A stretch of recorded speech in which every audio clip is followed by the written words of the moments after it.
Welcome to the Infrastructure and Transport Committee meeting 20 July 23.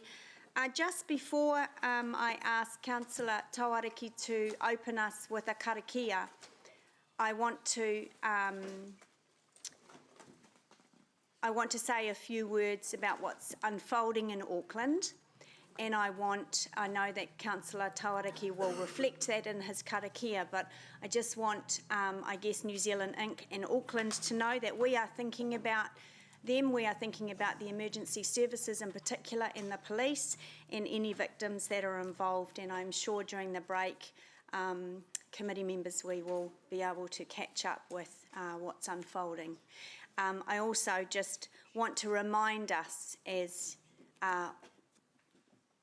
human beings that we are always just one decision away from tragedy ourselves. So let's take that with us today as we make our sensible governance decisions about our city. Councillor Tawariki, can I ask you to open? Morena e te whānau. Piki ake tā whakiki te tā hu matapu no ho wanga wawai tū. Morunga e te rangi ki mai e tamako te kawa i whea. O te kawa tau wāra e o e tū ko te kawa o ka rihi. E kawa ia ta whakaangiangi pū e tai ka ripiripi. Tāia e nā hiku, tāia e nā upoko. Kia mate rawa kia whakamaua kia tina. Haumi e, hui e, taiki e. Kia ora, Councillor, thank you. Right, let's crack on with the rest of our day, and welcome to members of the public. As I see some familiar faces there, you will know how our chamber works. These are formal meetings. We have standing orders that councillors, elected members relate to, and we ask that the public manage themselves in a way that is fitting for this chamber as well. So it's great to see the chamber full today. Right, apologies. We have apologies from Councillor Wilson, of course Councillor Hamilton and Councillor Huaki, and we have apologies for lateness from Councillor Thompson. Oh no, she's here. She's Zooming today. I'll try coming in person during the break. Great. Lovely, thank you. Are there any other apologies? There are none. Let's not put the kibosh on and say we'll be done by lunchtime. Councillor Taylor usually does that. That's his role. But let's try to be done by lunchtime. So with that, I'll move the apologies be received. Seconded by Councillor Van Osten. All those in favour? There are none against. That's carried. Confirmation of the agenda. I'll confirm that the agenda as you see it is, and you've got a new run sheet this morning, is accepted. Seconded by Councillor Casey Cox. All those in favour? There are none against. That's carried. Any declarations of interest? Councillor Van Osten. An acknowledgement of interest, I think. Item number 8, the surf projects. One of the projects being proposed is in the street that I live in. However, I don't feel that I'm conflicted and believe that I can participate in the discussion and the debate with an open mind. Great. All right. Thank you. Okay. So now, Councillor Naidu-Rolfe. Just very similar. Item 8, one of the projects, I'm a co-owner in one of those businesses in the shopping centre. Okay, yep. Just to All note right. that as well. Thank you. Yep, great. So just for members of the public and online, those are elected members declaring not a conflict of interest, but just registering that there is an interest in being open and transparent, so we appreciate that. Right, now, committee members, public forum, there are 10. Now, you've got 8 on your sheet, but there are 10 members of the public speaking. Now, public forum in our standing orders is restricted to 30 minutes.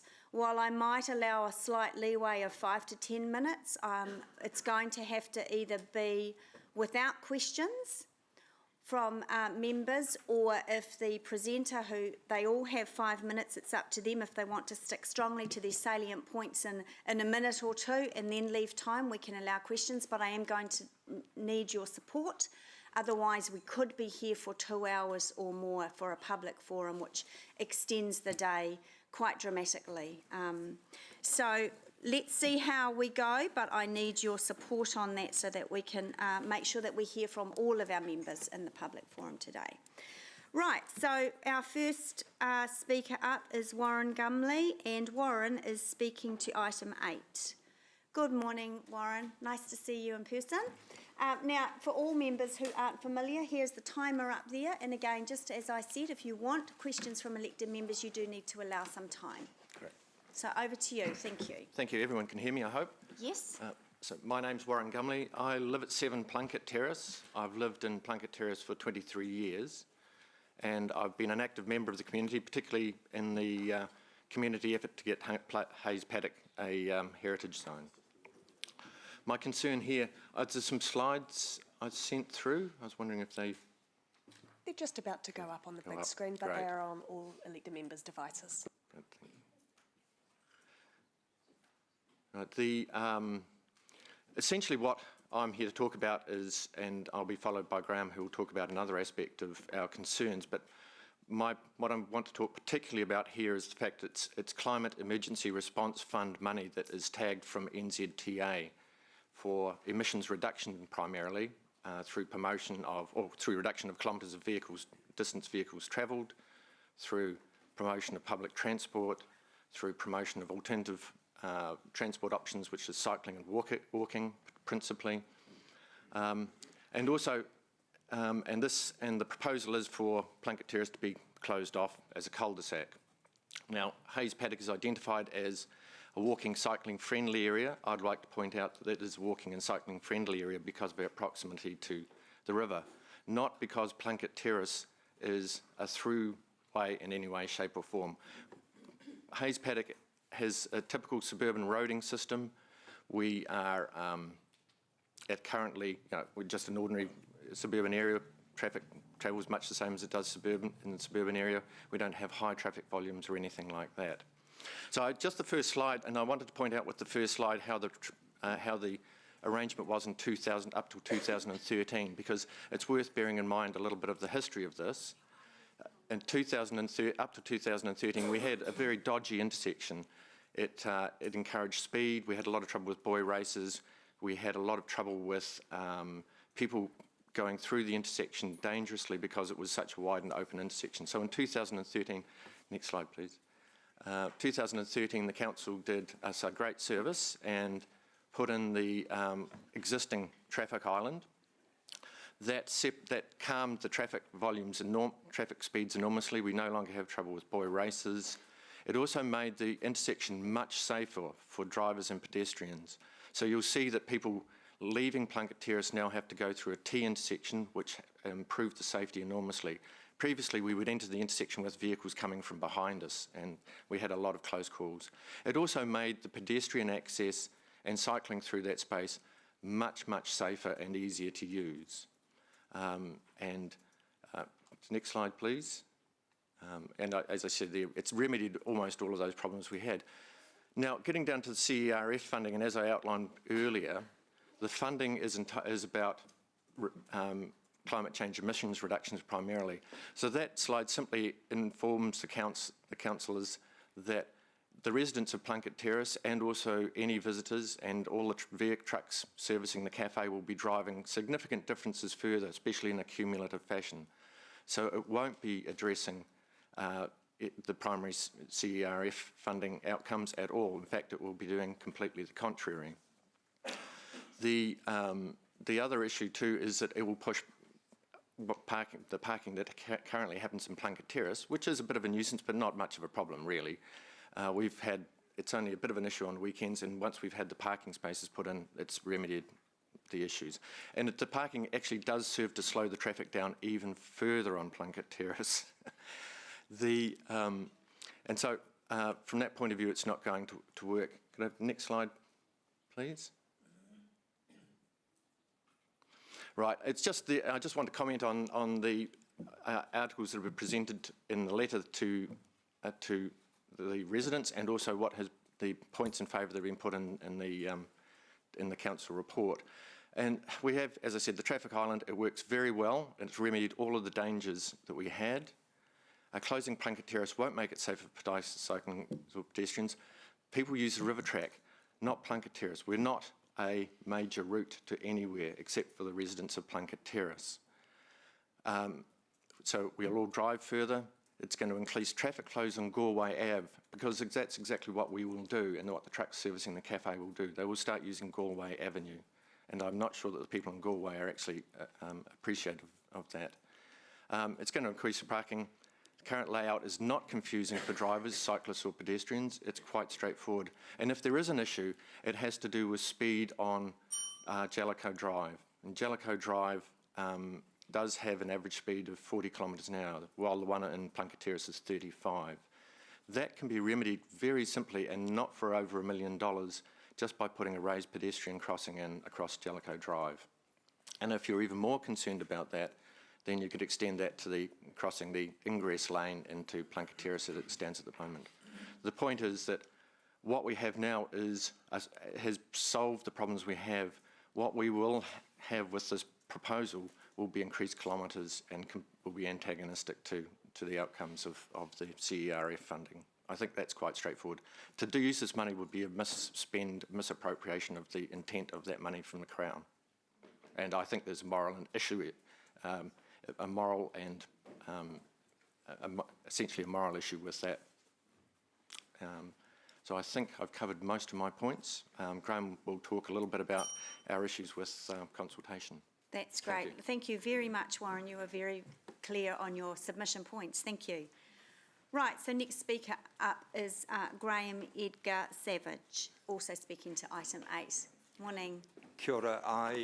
I'm a resident at 8 Plunkett Terrace, and I support everything that Warren has said, and I'm not going to be able to say it quite as eloquently as he has. It's a bit nerve-wracking sitting in front of the councillors, having sat on the other side previously.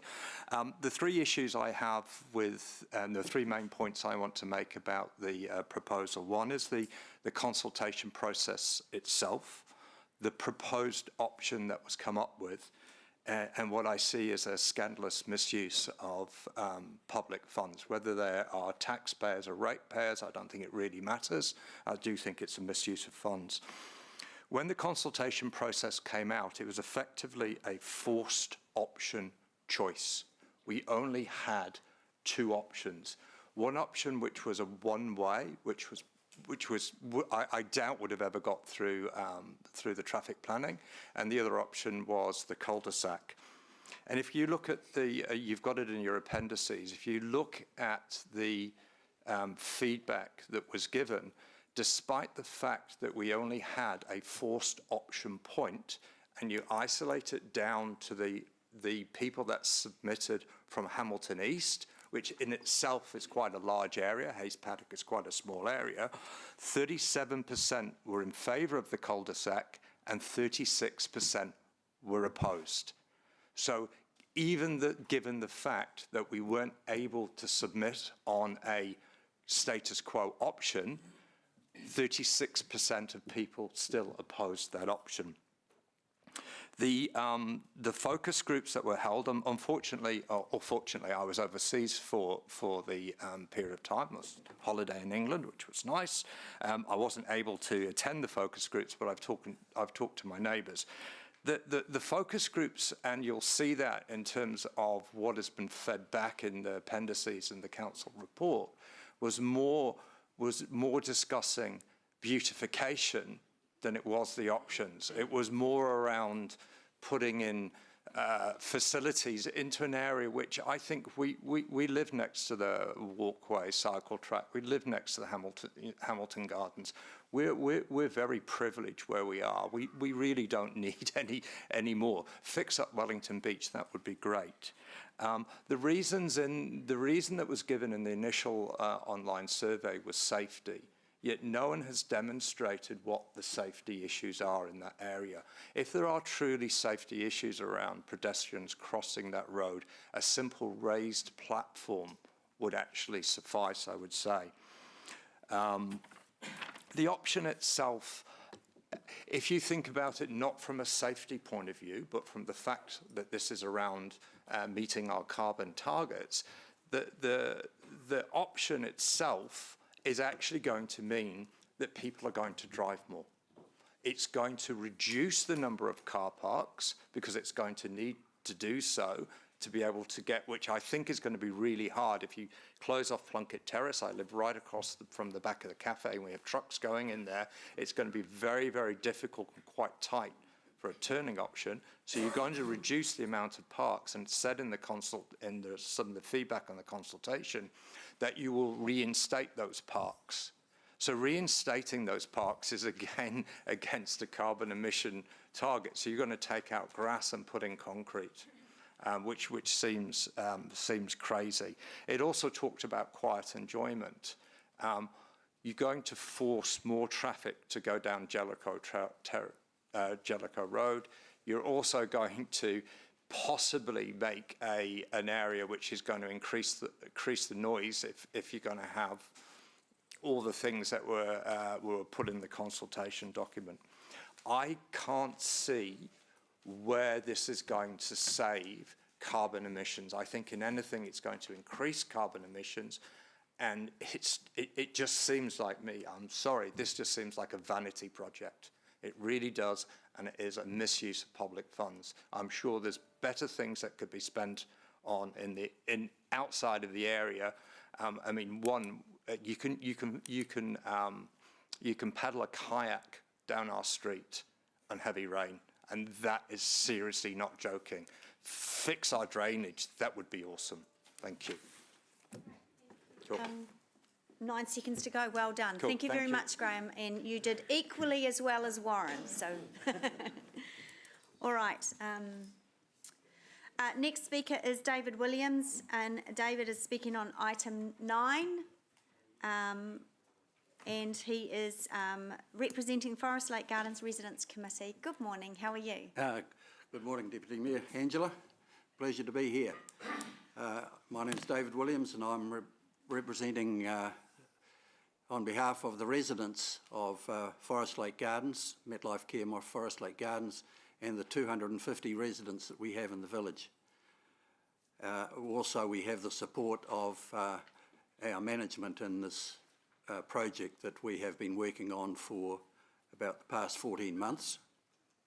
We do appreciate the support that we've had from people such as Councillor Taylor and yourself, Deputy Mayors, for the assistance that you've given us with the project, and also we appreciate the consultation that we've been able to have with a number of your council staff over the project.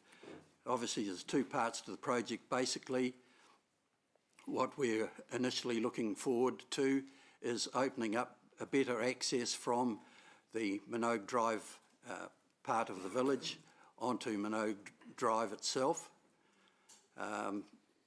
There was originally a gate put through there. When the area was developed and Bupa Knightsbridge was built, the road was changed and a swale was put in, which made it difficult for our residents to access Minogue Drive. So the gate has now been reopened, and we can now access the Minogue Drive and the dog park down the road. Unfortunately, it's really not suitable for people of limited mobility, which of course in a retirement village unfortunately have a lot of those. So we're looking for a better access from that area of Dalray Drive. We would like also, and the village would like to see a emergency access, because currently if there's a disaster, and unfortunately the country's running into more disasters these days, if there's an earthquake or a flood or anything like that, our main gate is liable to be blocked, and we will not have any ability for emergency vehicles to get people out of the village. So a better type of crossing through or across the swale would be preferred. We're very pleased to see that there's a number of options that we have been given to us by the council staff And we would like further discussion on that and to fine-tune these if necessary so we can end up with the best project. We will restate that MetLife Care Management have offered the sum of $15,000 towards a satisfactory crossing of that swale. The other part with the swale is that, unfortunately, because of lack of maintenance in that area, going down towards the railway line, the culvert areas tend to get blocked, and therefore there's a lot of, in the summertime, there's a lot of stagnant water. We have problems with unpleasant smells, which is not very nice for the residents in Dalray Drive area and in the area. Also, with the stagnant water, we have unpleasant things such as mosquitoes, and the residents don't like that very much either. And also, there's rodents and rats and so on in the area. Our village has actually put in rat bait stations around the village to try and lower this problem. So we do understand that the council, we have notification that the council intend to maintain that area to a greater degree. I think this is very, very important and will help the drainage out of that swale if those culvert areas are tidied up. But we appreciate the help and support we are getting with the council and look forward to further discussions with you. David, and can I just confirm with you, it's option 5 is what you're requesting. I spoke to Murray last night, which is includes the bridge crossing for emergency access that you talked about. Option 5 actually is 440 metres. Yep. Yep, okay, great. We'll get to that in the item. Okay, our next speaker up is Liam Carter, and Liam is speaking to item 8.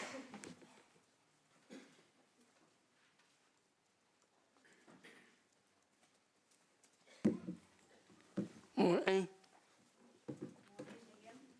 Today I'm speaking on item 8, Heavy Terrace Cycling Upgrades.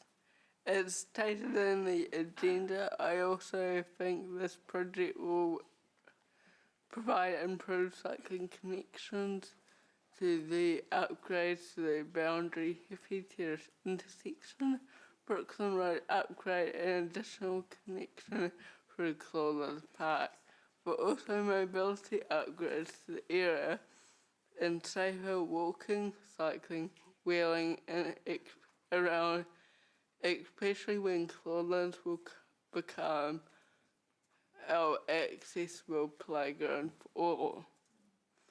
An idea for the cycling off-road path is having something like Ruakura, one footpath for wheelchairs, scooters, skateboards and the youth, and then a two-way cycling barrier like we have out in Ruakura.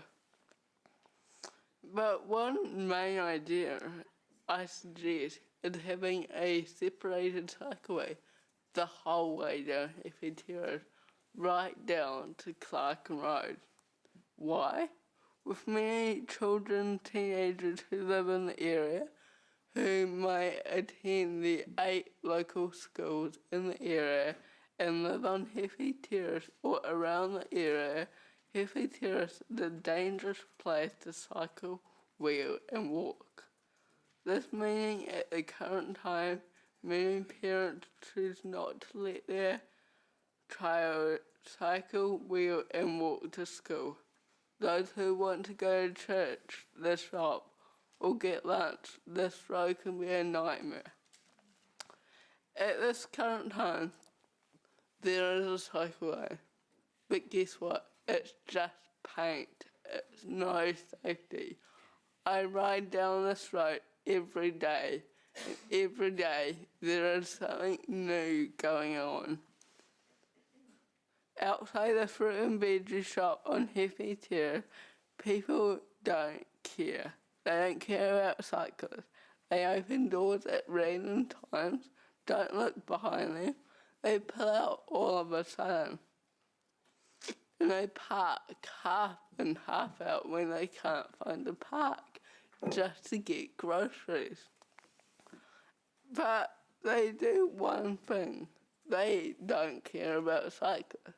They don't think about us. They don't care. They don't even look at the markings on the road. I believe when we have a separated cycleway on Hefei Terrace, more students, children, adults will use the road. There'll be less accidents, less speeding. Lowering the speed down to 30 k's in the area will decrease the amount of accidents we are having on around the area. We've had about one in the last couple of weeks that was pretty intense, and you can read about that on the news. But yeah, just getting that whole thing done will improve many students, many children, many adults and more families biking, one to Clawlands Park and the event centre, but two to the supermarket, church and the local schools. Thank you.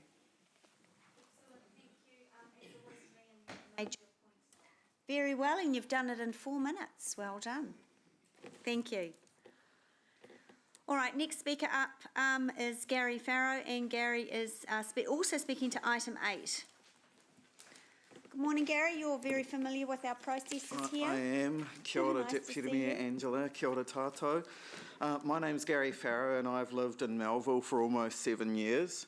During that time I have enjoyed everything Kirikiriroa has to offer, negotiating my way around the city by driving, busing, walking and cycling. Each mode of transport has allowed me to see different sides of the city. I ride an electric tricycle and every day I traverse the Western Rail Trail with my stepdaughter Harper in the basket at the back. It gives me exercise, gives her fresh air and gives us both valuable time together. We travel to Lake Rotorua and enjoy the sunset, let off some energy at the playground, and on weekends we often have hot meals at the Veranda Cafe on cold mornings. I also use the rail trail to cycle to my workplace, Free FM on Collingwood Street. To get to the rail trail from Melville though, we ride over a small hill from Mahui Park and join the shared pedestrian cycle path on Gallagher Drive. We then cross Kahikatea Drive, proceeding a bit further along the footpath until we reach the start of the rail trail.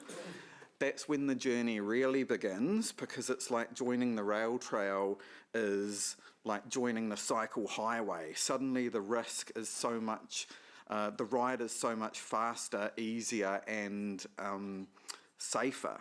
But by comparison, when we're travelling along Gallagher Drive, we have to be extra careful.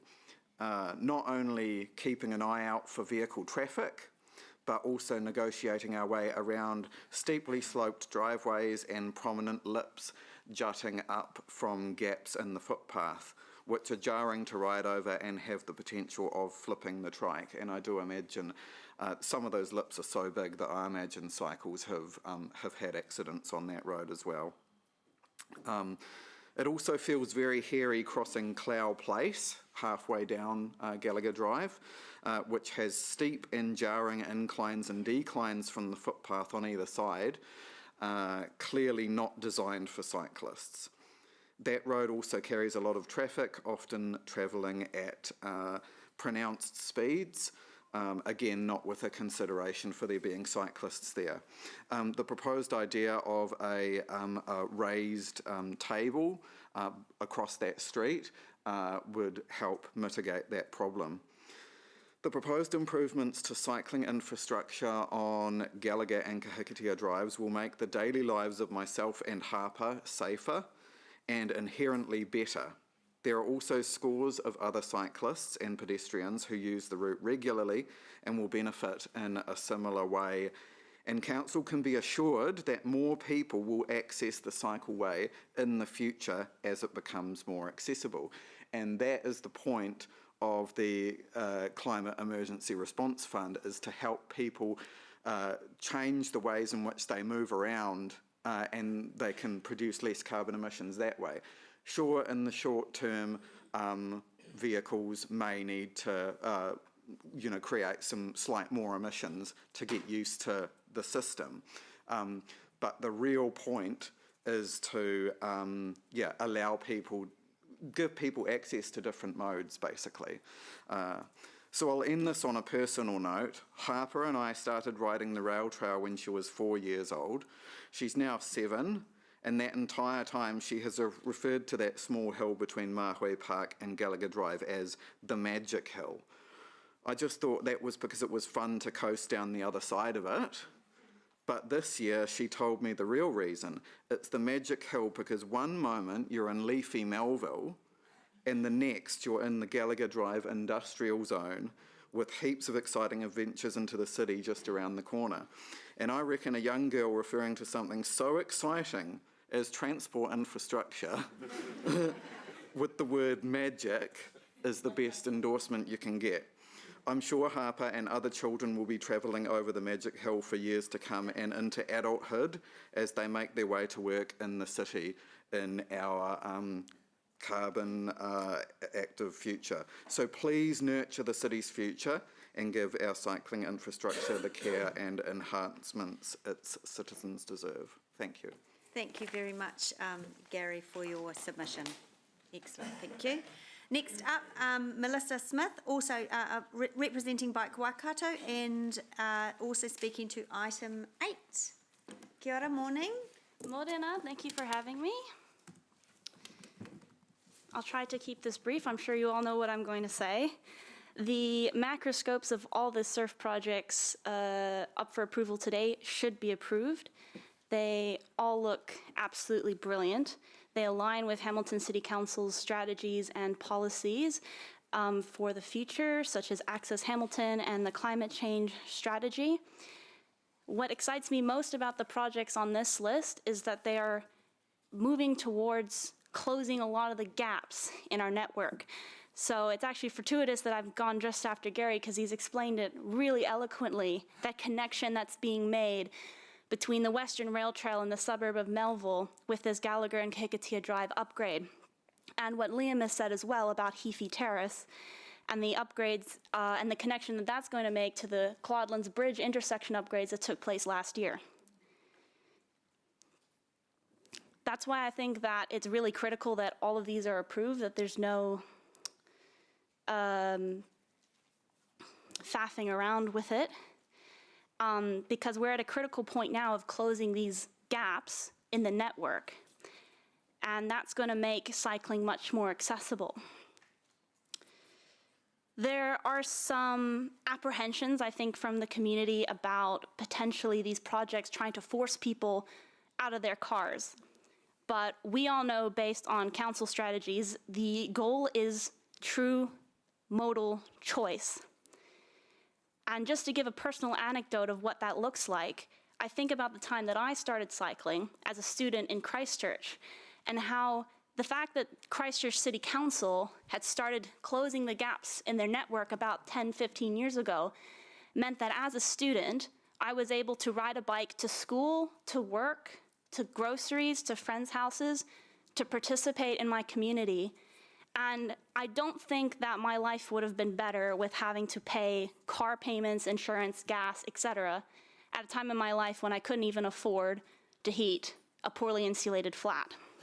So there might be talk of trying to force people out of their cars, but I want you to consider that by not approving these projects, the other opportunities that you might be taking away from people in terms of how they can access our city.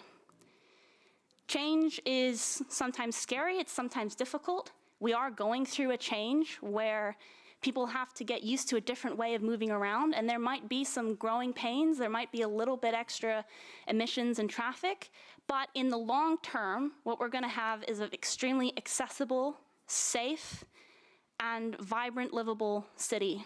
So we're all rooting for you. Make this happen. Thank you. Melissa. As always, very clear. Thank you. Thank you. Next speaker up is Stephanie. Stephanie, I'm not going to attempt your surname until you say it. Stephanie Chernishoff. Chernishoff. Welcome, Stephanie. Stephanie is also speaking to item 8. Kia ora koutou. Yes, item 8, the macroscope approvals. Please approve all of these so that they can be done in time and we don't have to give the money back to the government. A few weeks ago, I was talking with someone at Te Puna Waiora Community Centre and she said, I'd love to bike here. I used to bike with my old job, but the route in this area is too dangerous, so I'm not going to bike. For myself, I will bike if I can find a safe route. If I can't, I'll sometimes bus or take the car and add to the congestion. If more people bike, we'll reduce our congestion, carbon emissions and help with sedentary lifestyle health issues. So Project 3, Kahikatea Drive. It was said very well by Gary, the rail trail is a delight, magical to ride, so smooth, I can get up a good speed for exercise, don't have to worry about cars and trucks. Then I get to Kahikatea Drive, the bike path kind of disappears and shrinks, and then I find myself trying to cross the driveways and side roads, always a bit worried about the truck coming, and getting all the way across the Kahikatea Drive lights is scary. Even though it's controlled, I'm always worried that someone will glide over the lines because they can't see me because there's a truck in the way, or I won't be able to get across all the lanes of traffic in time. So I'm hoping these proposed improvements will improve this, and if it closes those safety gaps, people like me who think, I love the rail trail, but I just don't know if I can stomach the next bit, might take that step to decide, I'm going to bike to Gallagher's, I'm going to bike to where I'm going in that area. Project 4, Heaphy Terrace, I was very excited that this was going to go the whole length of Heaphy Terrace and I'd be able to bike past Veggie King without worries, but no, that might have to be for the future.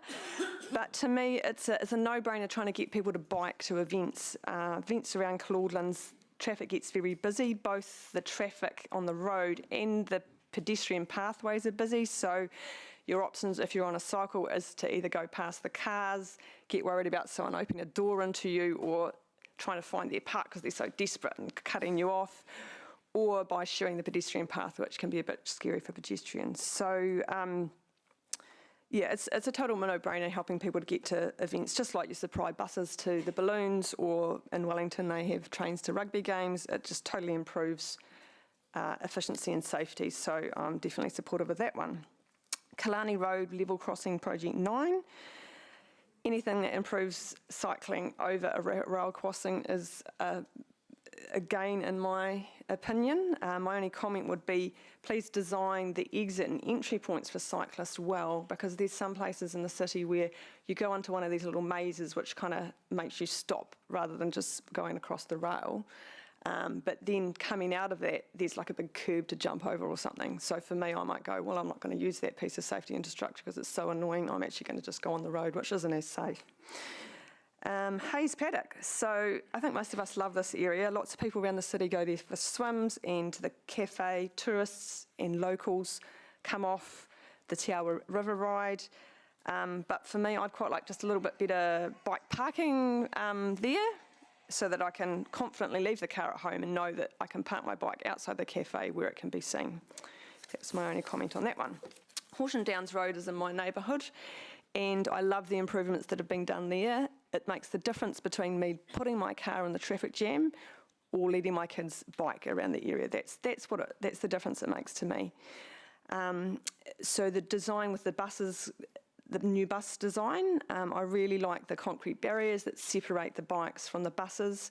There's nothing more scary than a bus bearing down on you and you're thinking, are they going to pass in front of me? Do I need to slow up, speed down, hop off? Just being able to go, knowing there's that concrete barrier separating you. And for me, definitely for my children, I've had a child kind of caught between buses and it was extremely scary. Thankfully, nothing happened. So really like that aspect of the design. Finally, the 29, please give us more bike parking in schools. There's so much amazing possibilities for biking in schools. And lastly, if you do find yourself sitting behind the double-decker Orbiter bus, carrying 100 people, because it's an in-lane bus lane, just imagine how much longer you'll be waiting if those 100 people were in separate cars. thank them for catching the bus, thank them for biking, and maybe consider it next time yourself. Thank you. Thank you very much, Stephanie. Right, next speaker is Russ Ward, speaking to item 9. Good morning, Russ. Good morning. How are you this morning? Very well. I wanted to speak a little bit about the Local Government Act. In fact, I'm part of my support group is the residents and ratepayers meeting, and I'd like them all to stand up. If you could just stand up, the people that are supporting me. Just as a bit of a show of numbers, that's all. That's great. Thank you very much. I wanted to talk about the Constitution, which is a document which restricts the power of government, so the Hamilton City Council can only do what is permitted in the Local Government Act. So Hamilton City Council can't actually own anything of substance as a fiction, and we go through the purpose of local government, which is to promote the accountability of local authorities to their communities and provide for the local authorities to play a broad role in promoting the social, economic, environmental and cultural well-being of their communities, taking a substantial approach. So promoting social, economic, environmental, cultural well-being of their communities. So the unlawful taking of numerous Maori pa's and Maori land is not promoting the cultural... Sorry, Russ, I'm very sorry to interrupt you. Under our standing orders, we public forum speakers have to speak to an item on the agenda. I have got you down here, Russ, as speaking to item 9, which is a transport activity. Okay, I'd like to address the 20-minute cities in that case. So that's not on the agenda. So are you denying me the opportunity to speak? Under the standing orders, Russ, and it was explained, I believe, to you by our governance team that those are the rules, and elected members are able to at any time change the standing orders through a full process. Okay, so when do I get the opportunity to challenge you on the 20-minute city as a viability? If you keep an eye on our agendas, when an item comes up, you need to, like all the other public speakers this morning... Hell, it took me 3 weeks to get on this one. How long is it going to take? So, if you let me finish... But you wouldn't let me finish. If you... No, as is my right as the chair, and I'm trying to implement a good meeting this morning, and Russ, you've said you're speaking to item 9, which is a transport activity report. Is not a 20-minute city a transport activity? It's not on the agenda today. I'm sorry, it's not on the agenda. Can you tell me when it will be on the agenda, please? Well, I don't know, but you can talk to governance. Russ, you can talk to governance after that, and they can have a look. They get a program of what's coming up in agendas, and they can direct you to the right agenda and the right meeting.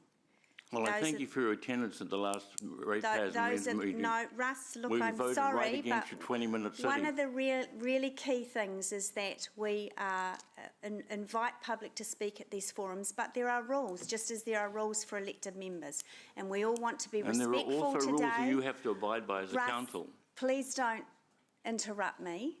I'm trying to explain to you that unless you can speak on an item, as all the previous speakers have this morning, I'm going to have to ask you to step back from the bench. I'll step back from the bench. Okay. Thank you for your time. Thank you. You're very welcome. All right, so our next speaker up is Karen Gunderson, who's speaking on item 8. Good morning, Karen. Hello, everybody. I'm Karen and I live at 47 Bader Street. Okay. And I'm addressing this issue that you fellas are proposing for Bader Street. Yep. Now, you're proposing to put a double cycle lane in front of the car park, which is in front of the very busy shops. That car park is really busy, extremely busy. And it's already a 30K area. Behind those car parks is a buffer where the cars can pull out and check and enter the traffic quite safely. Now, if you put that cycle lane in there, those cars will be backing straight into the traffic, which is terribly dangerous. It's a nightmare now. Imagine would you do that, what it's going to be like.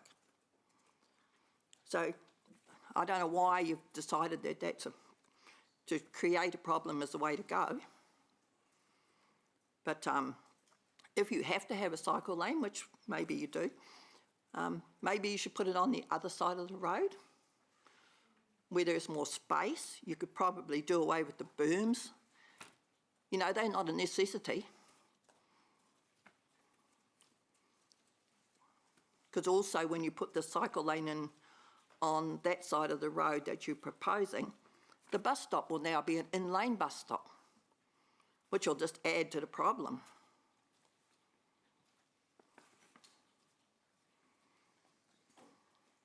And if you put it on the berm on the other side of the road, the bike lane could go behind that bus stop.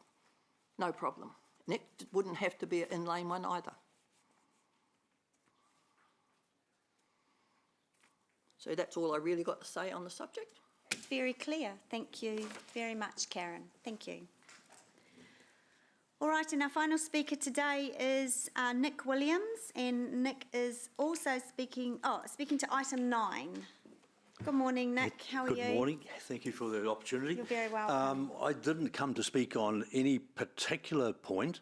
It's more an observation, and I live northeast city in Rototuna, and we've had a lot of remedial work done on the roundabouts there and also towards Chartwell and a few other spots around town I've noticed, and they're putting in raised crossings coming off the roundabouts and stuff like that. They're also constricting the traffic flow from the roundabouts, which is making congestion a much bigger problem. The main thing with the crossings first, that's the first issue really, is that 2-3 years ago, my son-in-law, because they've done this in Auckland quite a few years ago already, and because it's so busy around intersections and around roundabouts and stuff like that already, your attention is pretty taken up. And he actually bowled an old man there by accident, but just because it was so busy, he didn't pick it up. That man fortunately did live. He was back on his feet again about 9 or 10 months later, just about died in between. But now we see it coming in Hamilton, and I'm going, hold on a minute. Those are very dangerous spots where those crossings are, right off the roundabout. You know, you're at a congested area already, and now you're creating it, making it worse, especially for pedestrians. The other thing is the bulbous curbs, so you've actually cut everything down to one lane coming in instead of splitting the 2 lanes so traffic can flow. That also creates the same sort of issue. You're slowing it down so much, and we've noticed now that our congestion on Peachgrove Road, down from the roundabout to Chartwell, the traffic is banked up right past Chartwell, right down almost to 5 Crossroads now. And it takes till 6:30 sometimes at night to clear. Now, they used to be clear at 5:30. So that's the difference. And if you do that each way, you can imagine the amount of traffic that's being held up. It's you know, even speaking from climate change, it doesn't work because you're actually making it worse. They're sitting in traffic far longer and blowing exhaust out and the rest of it. Yeah, those are the main things that I was thinking about addressing, really. Much, Nick, that's very clear, and Peachgrove Road is in our Eastern Pathway School Link update in that report, so we will no doubt have some questions for staff on the issues that you've raised. So okay. Thank you very much. Thank you very much. Thank you. All right, that did go a little longer than planned, but that's okay. We got through the speakers, so let's move on. Next item is our item 5, the open minutes of 30th of May 2023. I'll move that those are a true and accurate record. Thank you, Councillor Hutt, seconded by Councillor Hutt. Any issues raised? There are none. So that's been moved and seconded. All those in favour, please raise your hands. There are none against. That's carried. Thank you. All right, item 6, page 14. Chair's report. Oh, wait on. So I'll just speak super briefly because there's only 2 items on here and nothing else really of note. Firstly, as it says there, I was invited with the parking team, and I have actually said like I did with City Safe once a long time ago, don the high-vis vests, and I will go out with one of the parking officers one day. And also invite those new councillors who haven't been in the vehicle recognition cars to, if you want to do that, I think that should be organised because those cars are amazing. I guess my main point for the Chair's report on this item, while it was a lovely morning tea with them, we only have 9 staff in that team for a city of 180,000 people. So I know that I'm particularly keen, as others are, on enforcing, and which means writing more tickets for illegal parkers, particularly dangerous ones that block driveways and footpaths for accessible use. But we have a team of 9, so that will be one of the priorities for me anyway in the LTP. So hopefully we'll get some support from the rest of council for that. And then the other item, our waters team, I did a screenshot of the Waikato Times story that caught my eye. Thank you again, Eva-Lisa, to you and your team. That was a fast and furious weather event of which we will see many, many more. And I just want to again congratulate, we have exceptional staff in this organisation. And also, as I have said, you know, this won't be on a day-to-day basis the only 2 things that I, as one person, happen to capture people doing wonderful stuff. So super grateful. And also, Eva-Lisa, I just want to acknowledge she is still sitting here in her new role, which gives us some great continuity. You're a wealth of information in all things operational. And of course, we welcome Andrew Parsons as the new General Manager that will service our committee as well. So it's great team. This is the best committee, as you know.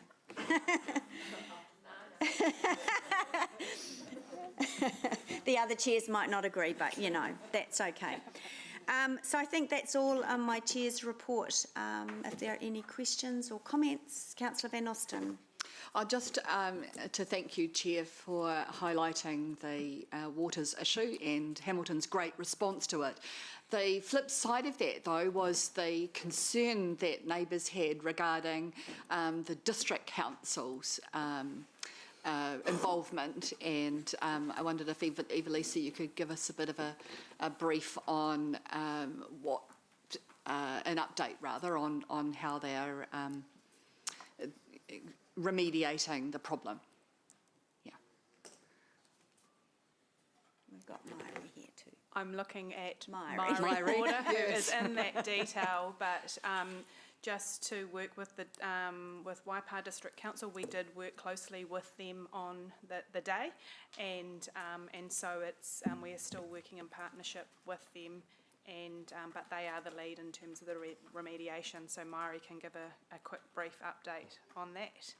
Yeah, so that's very much correct what Eva-Lisa has said in terms of when the event occurred. We were in immediate contact with Waipa District Council and made a decision at that point that they would look after and take the lead on response to the dam, and we would take the lead in terms of our community and the clean-up around that.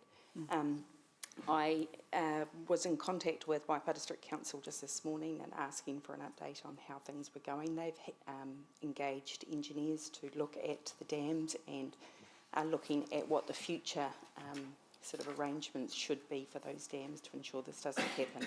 But the engineering assessment is that there is low risk of any further flooding occurring at this time. So. And just to follow up to that, there's an opportunity for us to be able to feed that information back to those residents who were directly involved? Yes, so we have been in contact with the residents and ensured them of the risks and communicated the risks to them. But yes, once we get further information on what those long-term plans are, we'll be able to close that out with the residents in that area. Well, thank you from the city, actually, for the great work. It's awesome to get that kind of feedback from residents about Hamilton City Council's response. Kia ora. Thank you. Great. Thank you. Oh, yes, sorry, Mayor Southgate. Thank you. Just following on from that, I wasn't going to ask a question, but in the broader context, in terms of this happened and now we're trying to make sure it doesn't happen again, but lots of other things can happen. So those, I'm interested in I know there's further reports coming about culverts and stormwater and other things to council in a short period of time. Some work's underway, isn't it, on that? Mapping some of the potential risks in the future. Yeah, which I think is a really good piece of work. Had a small peek at it yesterday, but I know that work's underway. That's cool.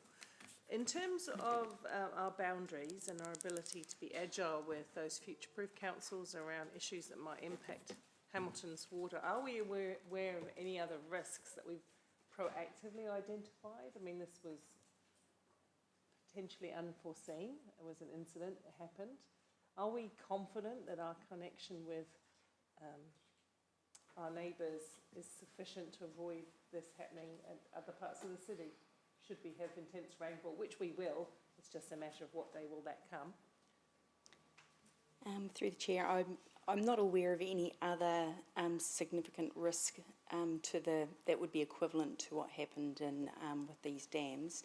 However, I guess we do have a really strong relationship with all our partner councils, and I think it comes down to ensuring really good design of infrastructure that is put in, and also really good maintenance programs to ensure that they remain operational and functional.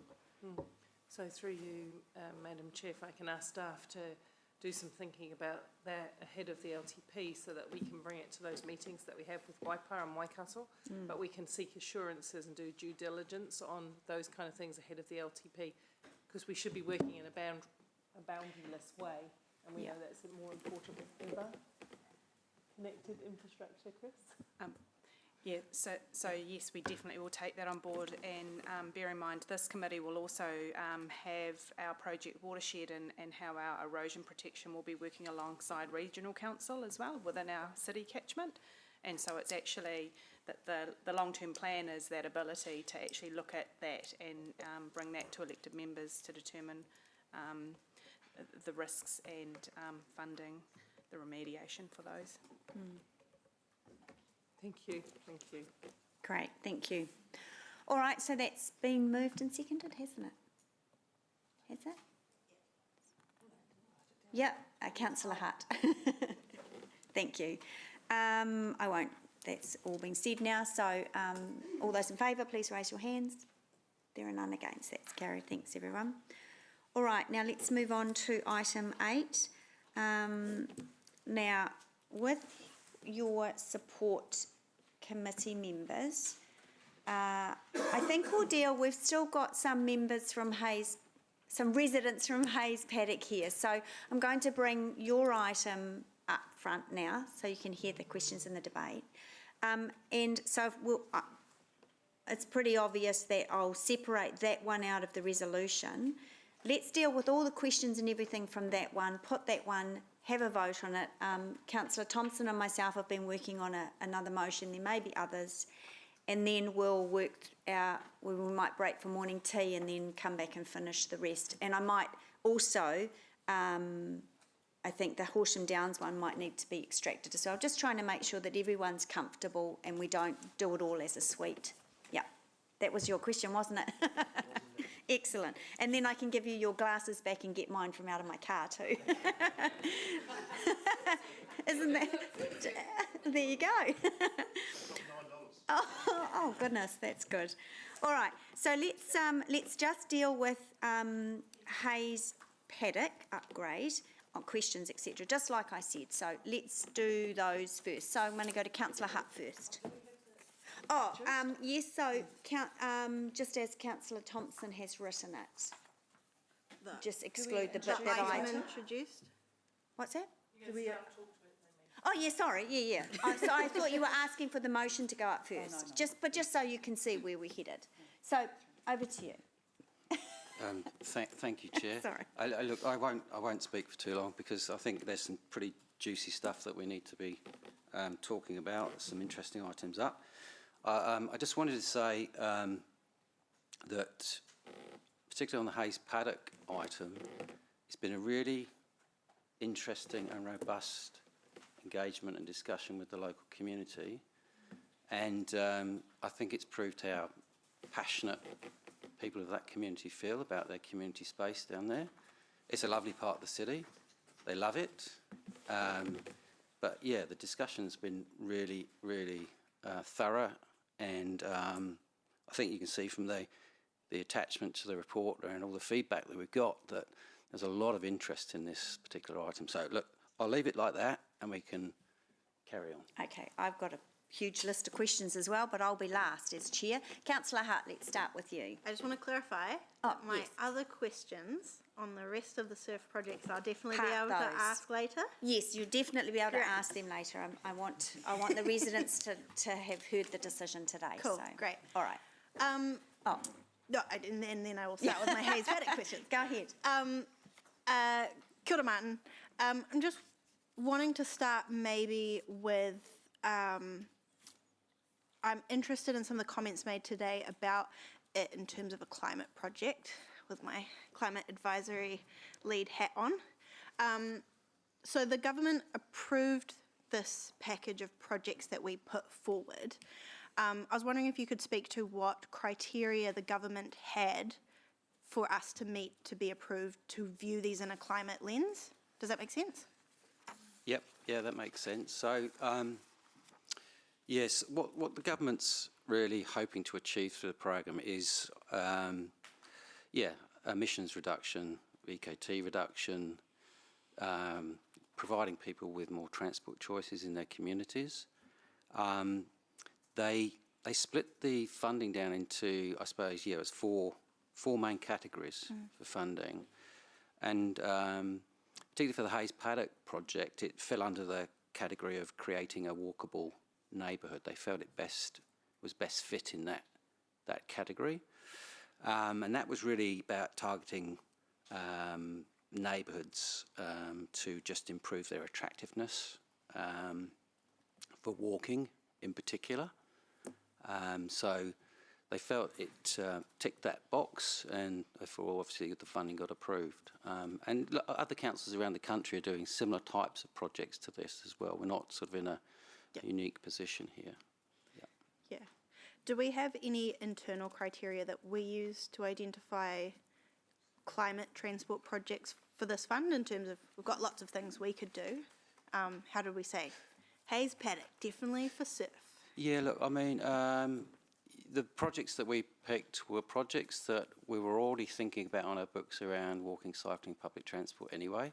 Because of the short timeframes that we're working to with the Surf Fund, that we had to have projects that were already either well developed or had some investigation and thinking about early on. Hayes had fallen in that category as well. So, yeah, we weren't starting from a blank sheet of paper and trying to think about stuff that we could put on a list. We'd already had projects sitting there, yeah. What existing stuff existed for Hayes? Like what sort of investigation have we done? We've done some count information around the level of walking and cycling in that area. So we identified that there was quite a bit of activity associated, not just with the cafe, which is obviously very popular, but the area in general, you know, the Wellington Beach area, the river path, the new playground that had been put in there. So there was generally a lot of activity around the area, walking and cycling, and some level of vehicular traffic as well. That's obviously coming down to use those facilities. And we did traffic counts as well to just confirm our thinking around what was happening in the area. And so there was traffic counts, there was speed counts, we looked at desire lines around walking and cycling, and then crash data as well. We looked at the whole suite of things that we'd normally look at with any transport related project. Yeah. So Hayes Paddock was not particularly different then, in terms of it followed all the same processes, had all the same metrics applied? Oh yes, yeah. I mean, yeah, it's a unique area itself, but from a transport perspective, we followed the same rules that we'd follow for any other type of transport project. Yeah. I was wondering if you could speak to maybe how the project aligns with wider aspirations. I think somebody mentioned about Wellington Street Beach, and if you're not a massive local government nerd, you might not know about the future Maxine Van Oosten Memorial, or not memorial, Living Beach upgrades. Yeah, look, I mean, there's been things have happened in that area, and Warren spoke about that earlier around, the improvements to the intersection itself were done a few years back, which have improved the situation there. The playground's been upgraded and improved. It's very, very popular. More people are using the river path for walking and cycling, which is great. And Wellington Street Beach upgrade is on council's books to deliver. So we have worked with our Parks and Recreation team around the coordination of those this project and their project, and the timing alignment.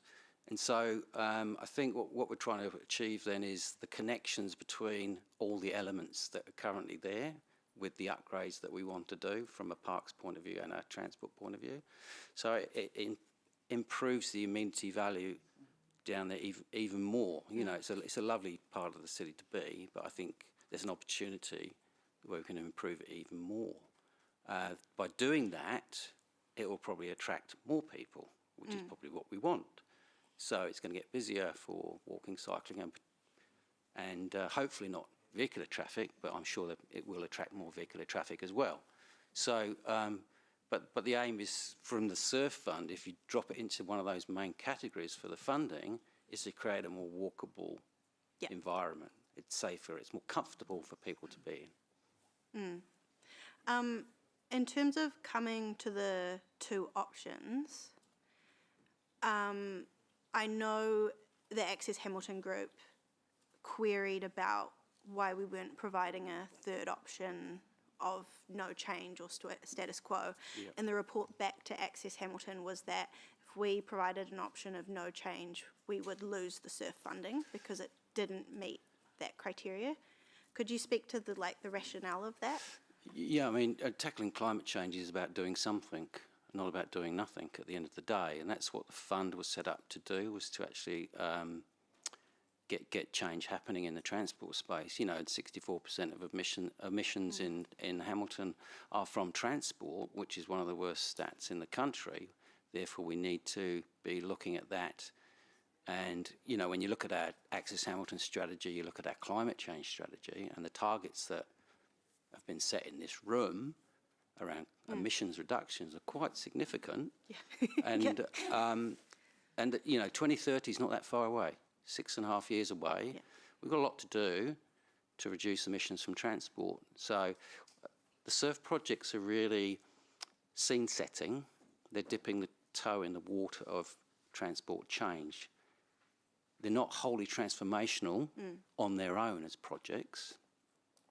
But when you link them to the wider pieces of work we're doing, like Eastern Pathways, School Link, University Link, the Biking and Micromobility Strategic Network, then it all starts to come together.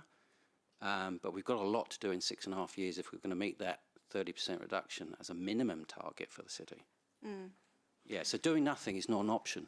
Yeah. We haven't got time to not do nothing, Yeah. One more? Is it short? Because that'll be your 7th question, Councillor. Yeah. Okay, right. Final question. In terms of the design itself, it's a raised pedestrian crossing and some bus upgrades, and then the two options of Plunkett Terrace. I was just wondering if you could briefly speak to, I guess, what the risk is of not doing or the opportunity provided in changing that intersection for the bus stop and the pedestrian crossing. Because it's not just for fun and games to change that intersection, it's strategic. It is strategic. It's there to create a more walkable environment, certainly, with the raised pedestrian crossings or raised pedestrian crossing, depending which option you land on. But yeah, I think by putting in the raised crossings does make a big difference. It will manage the speed, because we've picked up some pretty high speeds coming through there. I mean, forget the averages, but there's some high-end stuff going through there. So, yeah, managing speeds, creating that connectivity and accessibility for people to enjoy that area. Because the Wellington Street Beach project is all about accessibility for people with mobility issues as well. Yeah. So we have to think about people in that position as we design these things up. And that's all of my questions. Right, next on the list, Councillor Tawariki. Morena. Hey Martin, this morning I heard from Mr Warren Gumley that the redirection of traffic on that street actually works against the emissions objective. What are your thoughts around his comments that he made with regards to that? Because that part of his presentation this morning actually stuck out for me quite significantly. Yeah, look, it's a very good point, and we discussed it at length with a number of people when we did the engagement sessions with the community. It was a concern for some of the residents. When we looked at the figures for the traffic volume figures on different parts of the network in that area, they're very low, and particularly low on Plunkett Terrace. And, you know, if we were to close it, the traffic redirecting onto Galway Terrace is going to be quite a low number.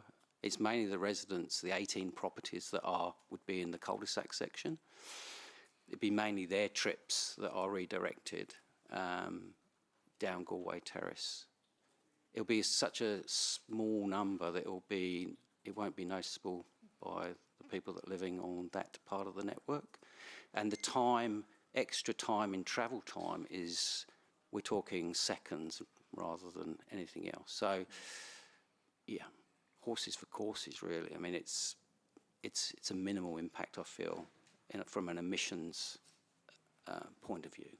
Would we still meet the surf criteria, Martin, if we didn't close down that street and did all the other bits and pieces of the project? A good question. We have discussed options with Wakakatai. I mean, they're providing 100% of the funding for this project. They are comfortable if we move away from the cul-de-sac option, but they still want certain things delivered as part of the project. What option we end up with today, we need to still meet certain outcomes, I feel, to continue to get the funding from Wakakatai for this project. Yeah. What would some of those certain criteria be?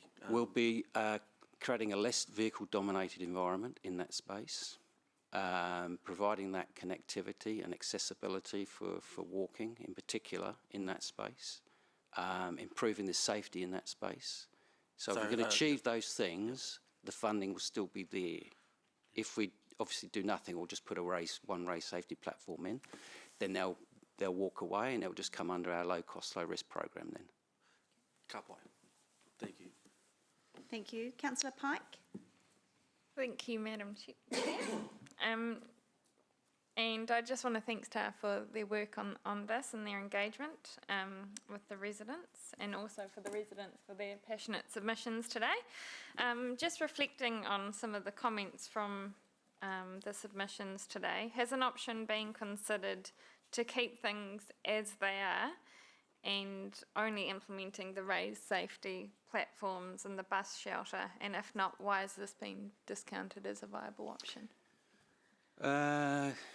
Going back to my response to Councillor Moko, it's really around, if you look at going back to the criteria set for the SURF funding around walkable neighbourhoods, by just putting the raised safety platforms in does achieve a portion of that, but it doesn't take it to a level that would still retain the SURF funding, because we put a lot of raised safety platforms in around the city through our low-cost, low-risk program, and Wakakatai feel that if it was just that, they'd want us to pursue it through our low-cost, low-risk program rather than SURF. So they've given us quite a clear direction on that. Okay, So we would lose the funding for The this funding would project. disappear, yeah. They would go back to the central pot. We wouldn't be able to use it elsewhere in the city. And there's no other alternative designs that that would allow us to retain that funding. I think there is an alternative that allows it, and staff have been working on. We've been through the feedback in great detail. It's been absolutely fantastic. It's taken a lot of time, a lot of staff time to go through it and look at it, and where we can find maybe a compromise solution that keeps everybody happy, including the funders. I think there is an option there that will work. Moving away from the cul-de-sac, yes. Right. Yeah. Okay, thank you. Thank you. Thank you, everyone, for the report. And I confess to not having sat on the delivery group that got right into the detail. So I am going to ask some things that are quite broad. In terms of this project, and some of the others, of course, because it's a suite, does the Hayes Paddock project deliver significant carbon? How do we know how many carbon gains we get from this project? How can we measure that? Are these measurable in terms of outcome? I agree with you wholeheartedly that transport makes up carbon emissions, and Yes. we know we have to do something much more radical than we've done in the last 30 years. In the next 30 years, we know this, if not sooner. Yeah. But you can't know what you're doing unless you measure it. So how was that factored into the projects that were chosen? And I know we were compressed for time. The government does this from time to time, gives us some money, but you have to get it in 3 weeks or whatever it is. Yeah. Question is, how did we, at that macro level, how do we decide which projects would give us the biggest gains? Waka Kotahi will do that piece of work nationally. We don't have the tools to do it at a local level. I mean, the projects we put forward were projects that were already on our books, that we knew we'd get some level of mode shift.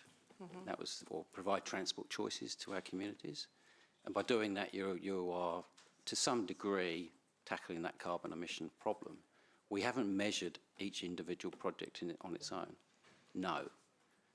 Okay. So, but have we modelled the reduction in transport or the increase in cycling? Or do we not know that at this point either? We're not sure. From a cycling perspective, we know from the work we did on the biking and micromobility business case, we had to do cycle modelling for that to determine what outcomes we'd get if we put in certain types of facilities. So we know if we provide safe, separated, well-connected biking facilities, we'll get a significant uptake in cycling. But for these individual projects, because of the time constraints, we didn't have time to do any of that work. We had 2 weeks to pull together a program. It was very tight at the initial phases. Thanks, Evelisa. And just in addition to that, there has been an emissions calculator that has just been developed, that has been communicated to elected members, that you can log in to show the emissions reductions now that we've been listed as a Tier 1 city, and it shows what we need to do to meet the government policy emissions reductions target. So that's only just been made available, and so we can actually now utilise that tool to support decisions. Two more tiny more questions, Madam Chair. No, I won't do 7, Louis. But, because your questions were very good and answered a lot of things. Thank you. Just in terms of, can you just refresh me with this particular project? Apart from carbon, what else are we trying to solve in this project? I am aware of some, but I just want to put it on the table. What else were we trying to solve in Hayes Paddock? Accessibility, sort of mobility issues, mobility issues, connectivity and accessibility, creating that walkable The environment. accessibility due to that sort of centre island and getting across to the It's getting cafe? across, and people with mobility issues accessing the amenities of that area, and Improving safety, I suppose, that was there. Safety's in all our programs of work we do. So providing those raised pedestrian crossings as part of the design, that will, give pedestrians more priority in that area and make them feel more comfortable walking around that area. Okay. Last question, Madam Chair, is about the cul-de-sac. It seems to Plunkett Terrace is an incredibly long street. It feels like the world's longest cul-de-sac. Is there a? It might not be the case. Is there a optimum for the functioning of cul-de-sacs and how long they should be? Because it seems to me they're usually shortish or windy roads or something. The cul-de-sac, if it gets created, is actually quite short because it only goes up to Galway Terrace. Then there's an outlet there. We're into about 18 properties that would be in the cul-de-sac area. So it's quite short. That's what they mentioned in their presentation, that you'll be driving transport through Galway. Yeah, and some of it goes that way already.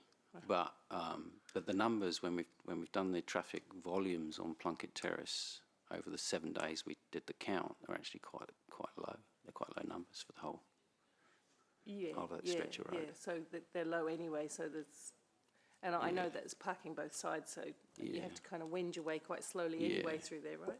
Yes, you do. Yeah. Okay. Thank you. Online to Councillor Thompson now. Thank you, Chair.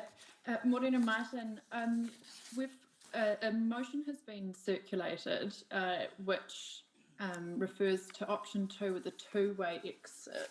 I'm just wondering if you could explain the work that staff have done on this option, what it would look like, and just provide some context around where else it's been used. Yes, so we have considered option 2, but making it two-way. Traffic can still move freely in and out, but it would have the raised safety platform with pedestrian crossing across it. It's close to its intersection with Jellicoe Drive, so we still got that connectivity and safety being built into the design. It would be what we'd call an informal two-way, so vehicles would have to, there's a bit of give and take. There'll be a little bit of give and take on that section there. So although we're allowing two-way flow, say a vehicle was coming off of Jellicoe Drive turning into Plunkett Terrace and there was a vehicle coming the other way, they might just have to pause and wait for that vehicle to come through before they continue. It's a pretty standard traffic management measure that's used extensively. We have done a little bit work looking at, particularly Auckland have got a lot of these on a lot busier streets than what we're talking about here. And looking at them working during peak times, they work very well. There's just an informal give way situation, nothing too formal. And I think with the volumes we're talking about in Jellicoe Drive and Plunkett Terrace, this type of setup could work really well. I think it's a compromise situation that it still achieves what we're trying to. It still achieves the outcomes we want from the walkable neighbourhood category under SURF. I think it improves the safety, but I think it also overcomes some of the concerns from the residents that traffic is going to get diverted onto Galway Terrace. It's going to create that longer journey. So basically the residents in that Plunkett Terrace area would have free movement still, but a slightly changed intersection layout. Okay, thank you. And there was a concern raised that the angle, I guess, of turning right on, would be potentially problematic. But I understand it's possible to ensure that we address all of that in the detailed design. Yeah, I mean the images we put out to the community were very sort of early high-level concepts, and particularly the one-way design that went out had quite a sharp angle on it. Now we wouldn't design it like that. All the designs that we do go through a very robust safety design process. So we'd never build something where it's going to create more problems than it would solve. So we would look to try and square up the end of that intersection so people would get a clear view to the left and to the right before exiting onto Jellicoe Drive.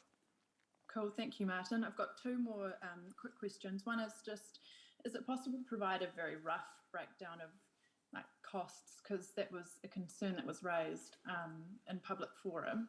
And I understand there's a number of components to this project, so it'd be helpful to understand, you know, where the funding is kind of going. Yeah, look, we've got roughly $1 million for this project. We've obviously already spent some of that $1 million on the engagement process and some of the design work we've been doing.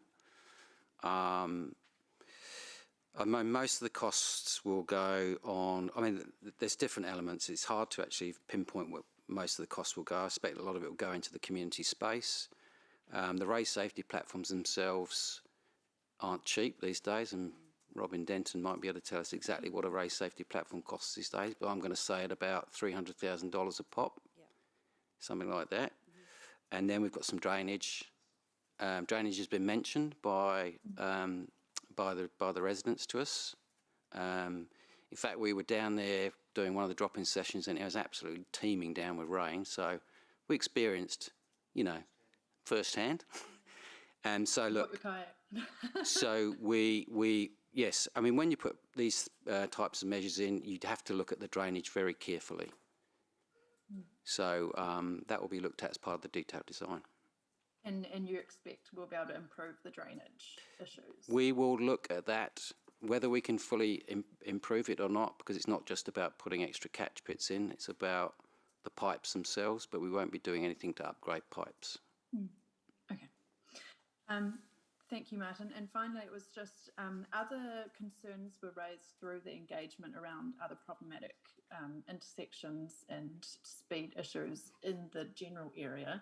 Are we able to have a staff action potentially to come back at a future point with some ways to address some of those concerns that were raised, and then, you know, have that available to consider when funding is available? Look, yeah, it was raised by a number of people in the community, about the speed, the driver behaviour at certain intersections, antisocial behaviour at certain intersections. You can just go down and have a look at the burnouts and donuts that are at certain intersections, and that's really because there's, as Warren said, that before this intersection was upgraded, it was burnout central. There's too much asphalt, and people could have free rein to do what they wanted. So there are some problems here. I think Robin Denton and myself probably need to go away and have a discussion about how we might bring this back. It may be best coming through Access Hamilton Working Group to start with, for a bit of discussion. I don't know if that's the best way to do it. Yep. I'm happy with however that happens, but if we're able to note a staff action, that would be excellent, and that's all of my questions. Thank you. Thank you. Councillor Bidder. Thank you, Deputy Mayor Angela. Quick questions, quick answers. Where does Waka Kotahi's money come from? Well, central pot, I suppose, and it's raised through the... so the government? That's it, emissions trading scheme. Yeah, I was just trying to remember the words. Yeah. I think you'll find that it will be taxpayers' money. Where does the government get its money? Yeah, so where does the government get its money? The answer you want is taxpayers. Yes, thank you. That's good. Is it possible Waka Kotahi could use this money somewhere else for greater emissions reductions? Well, we've put all our projects through their criteria, and they've approved it as a project that they want to see delivered, and they're providing 100% of the funds, or central government. Could they? You quick yes or no? From our perspective, no. I'm going to say no. That's a surprise. Thank you. Councillor Taylor. Thank you, Chair Angela. Look, I'm genuinely, unlike the other projects on this list, I'm genuinely struggling to find the imperative to do something here. Moko asked some great questions about emissions, and I'm going to ask a question, but it just feels like it's kind of solution looking for a problem. And can you tell me, in a nutshell, bang, what is the real reason to do this in your mind? What's the biggest reason to do something here? In a nutshell, it's to improve the amenity value of the area, improve the walkability of the area, connect key amenities that are already there, align with the Wellington Beach upgrade project. We know it's going to get busier down there when that upgrade is done. At the moment, the intersection and the road layout is the divide between what could be a really good community area in front of the cafe and the existing facilities at the playground, river path and the beach area. Okay.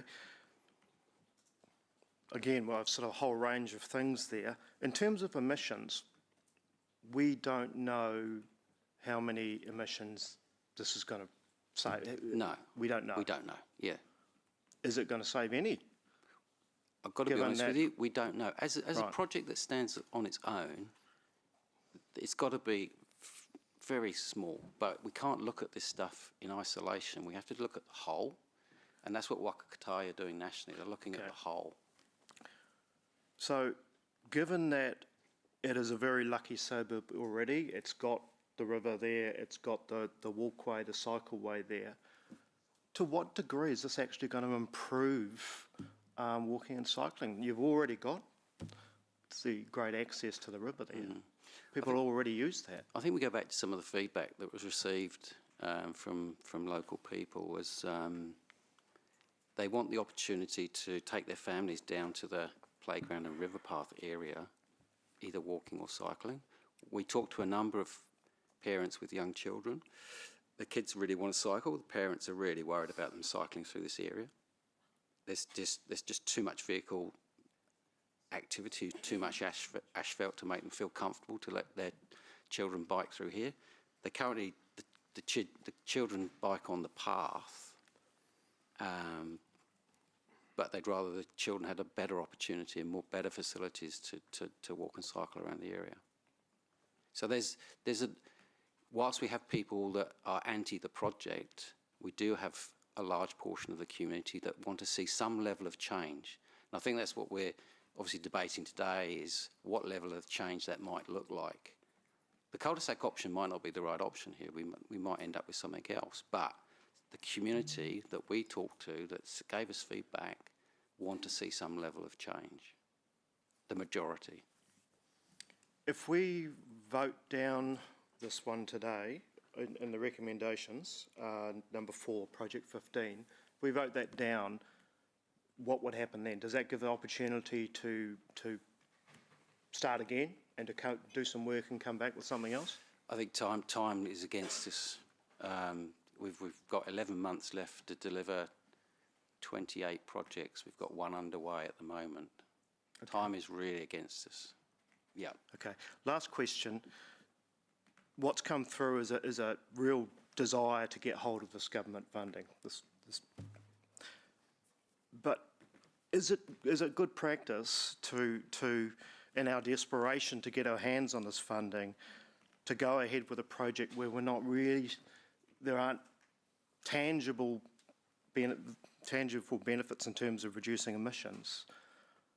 Is it good practice to get in our desperation to get our hands on this money, to be pushing ahead with a project that many in the community don't need or want? Is that good local government? Going back, I'd say that there's many in the community that do want change. There's many that don't. I agree. Yeah, there's many that don't, but there's many that do. We could probably debate that one for a while. But these are projects that were already being developed or considered by staff that eventually would have come to this forum for decision whether to proceed on or not. They're not something we've just made up because suddenly this money became available. It's projects that we already had that the Wakatai said to us, have you got projects that would fall nicely into these categories? Send us your list. We sent them a whole list. A lot of them didn't make it. These ones did. Okay. Thank you for your patience, Chair, and thanks for your honesty, Martin. Thank you. Councillor Casey Cox. Yeah, thank you. Just a couple of quick questions. You mentioned mobility as being one of the, or improved mobility and access for disability community potentially. Did you get any direct feedback from the disability community as part of the consultation, or sorry, engagement? I'll ask Matthew Leach just to come up and respond to that because he's been quite heavily involved in the engagement side of things. Kia ora. So we've had feedback from both CCS Disability Action and DPS. So CCS Disability Action support change happening in this area, and they've particularly given us some detailed feedback as we get to the detailed design stage as to particular things they'd like to see us consider. So things around the types of seating, if that's what we use for the community space and that sort of thing. But broadly, they're in support of the need for change, and equally for DPS, and they haven't indicated which of the two options they prefer, but they see the need for change and have, again, like CCS Disability, identified some of the specific details that they'd like us to consider if we move forward with this project. Cool. So, and their feedback was largely around concerns around safety of the area? Or? Yeah, so vehicle speeds and having the raised crossings obviously makes it much easier for anyone with a disability or mobility issue to move between the beach, the river path, the playground, and up to the cafe and throughout the rest of the local area. Okay, cool. Thank you. And just one more question.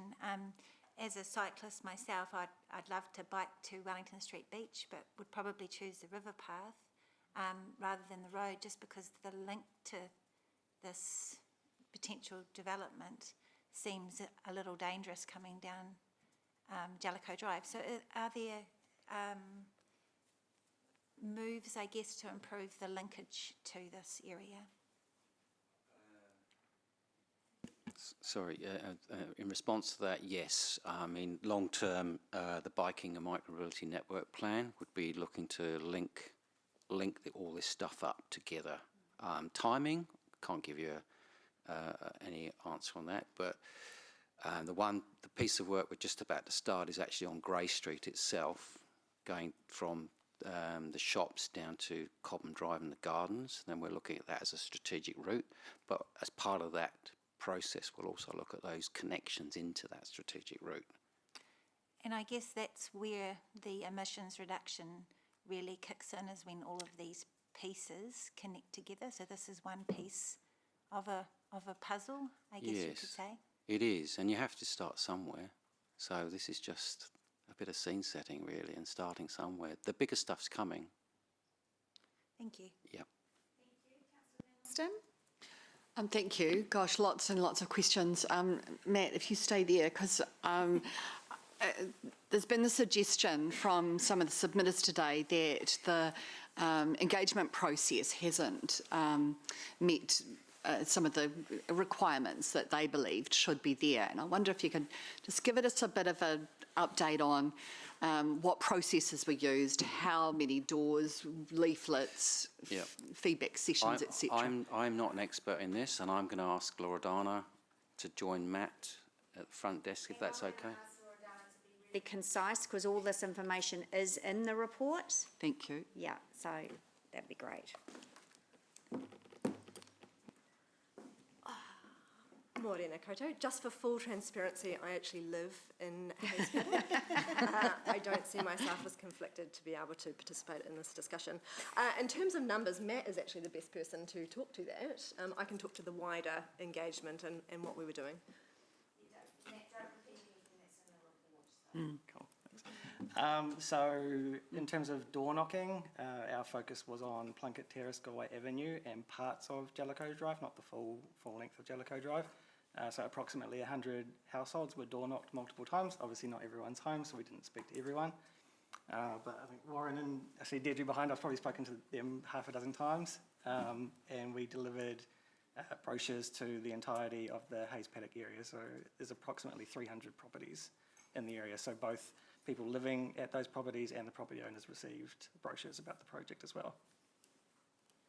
Great. And Laura Dana, you were going to give us a bit of a more of an update. People have called it consultation, but I understand that it's a different process that we've used. Yeah, so in terms of kind of how I see it, it's an engagement. So our council significance and engagement policy states that consultation is a subset of engagement, a formal process where the community can present their views to a council on a specific decision that is proposed and made public. However, the same policy says that engagement is the process of seeking information from the community to inform and assist their decision making, and that is absolutely what we were trying to do with this particular project. We knew that it's a very invested, passionate community. I'm a part of that community, as are you, Maxine, and we really genuinely wanted to give people the ability to feed back into the process, and in particular the community space. That the whole purpose of the engagement for that was to get the community feedback and ideas so they could lead that process and that design.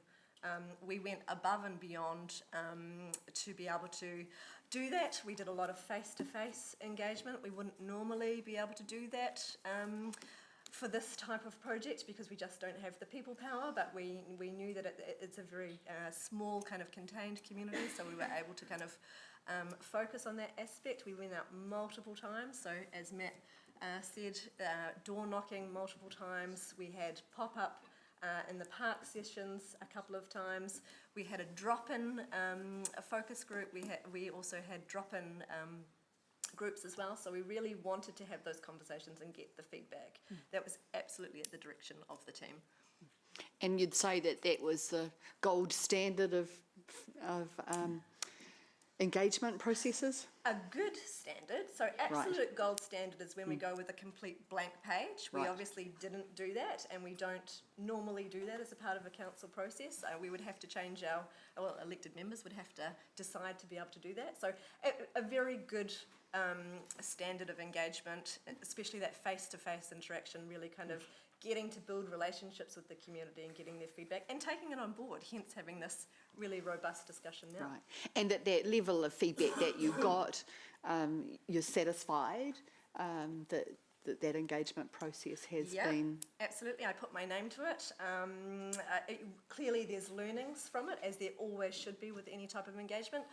I was very conscious going into this of what happened when we were doing our road rebuild in November, and I didn't want that to be kind of the face of council communication and engagement. So we've gone all guns blazing, and I'm very satisfied with where we've landed. I'm glad you mentioned that road. There was a suggestion that we engaged the cafe prior to going out to the community. Can you just speak to the reason why we would have done that? I believe the team actually started having early conversations with the cafe about 18 months before going out to the local community, and that's because they are directly impacted. We wanted to kind of, make sure that they were aware that this was what we were thinking, give them an opportunity to kind of feed back into our ideas around the engagement. Could they potentially participate by utilising their space? It makes sense. They're kind of the crowning glory to the area. And just having really early discussions. If we could do it all the time with all of our projects, that's absolutely what we should be doing. We just, with the amount of projects we have over the city, it's just not possible. But this is a good standard of being able to do that. Thank you. Thank you for that. Chair, I just have one small question of Martin, and that's with regard to the access via Galway should the road become a cul-de-sac. I live in the area, and I also use Bledisloe as access to both Plunkett and Jellicoe Drive. If you're coming from the south of Hamilton, that would be a completely legitimate way to be able to get into Plunkett as well, would you say? I would concur with that, yes. Yes, there are options.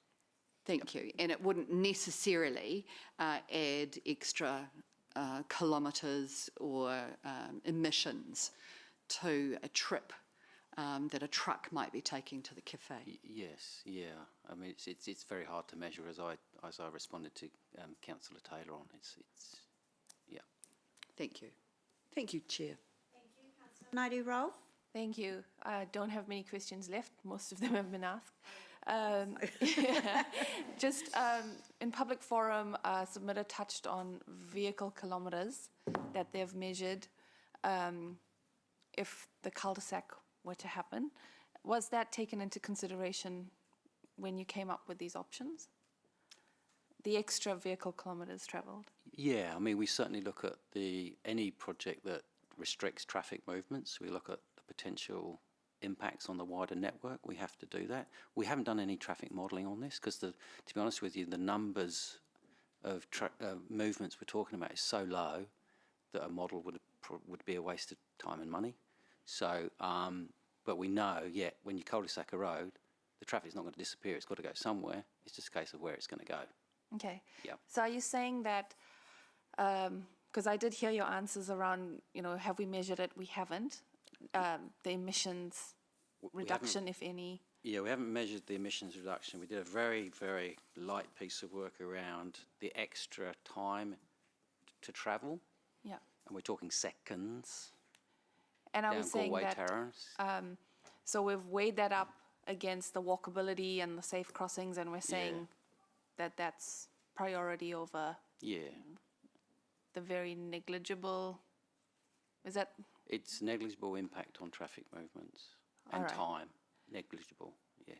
And second question, if the option 2 were to go ahead, I think it was option 2, I can't remember, the one that Angela and Sarah have put, option 3, with a two-way exit, if that were to go ahead, can you just quickly tell me the process from now onwards? Like, will the design come back to us to look at? Will the residents have visibility over that?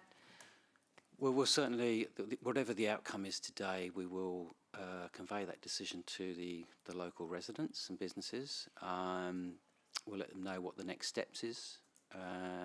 And certainly all the SURF reports that come to council have updates in them. So we'll be updating you, as we have with this report. Every project has an update, and we'll make sure you're updated. No, I mean the actual detailed design. Once it's done, will there be an opportunity to feed back on it, or will that be it?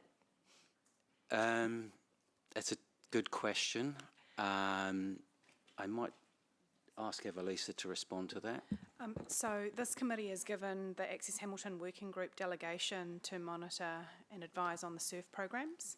And so the ongoing detailed design following today's decision, so nothing's been done yet, will then progress and work through that, including the next steps that Martin talked through around going back to the community, because decisions still haven't been made about the community space and confirming those. So it's following today's decision, then we can work through what the next steps are back with the community in that space, and using the Access Hamilton Working Group under delegation to look at the design. So last question from that, will the residents who we've heard a lot from, will they have an opportunity to see that or to give their opinion, or will it just sort of happen after Access Hamilton looks at it? We've had a lot of feedback on what people would like to see in that space. As you can see from the attachment to the report, there's a lot of ideas. I think the only one missing was the statue of Councillor Maxine. But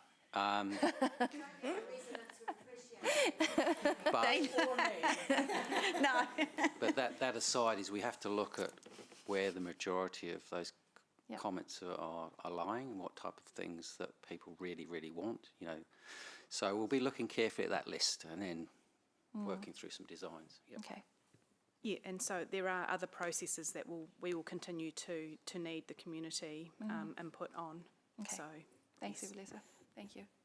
I'm not going to go through another round of questions. I have a couple myself. We have had 35 questions on one project.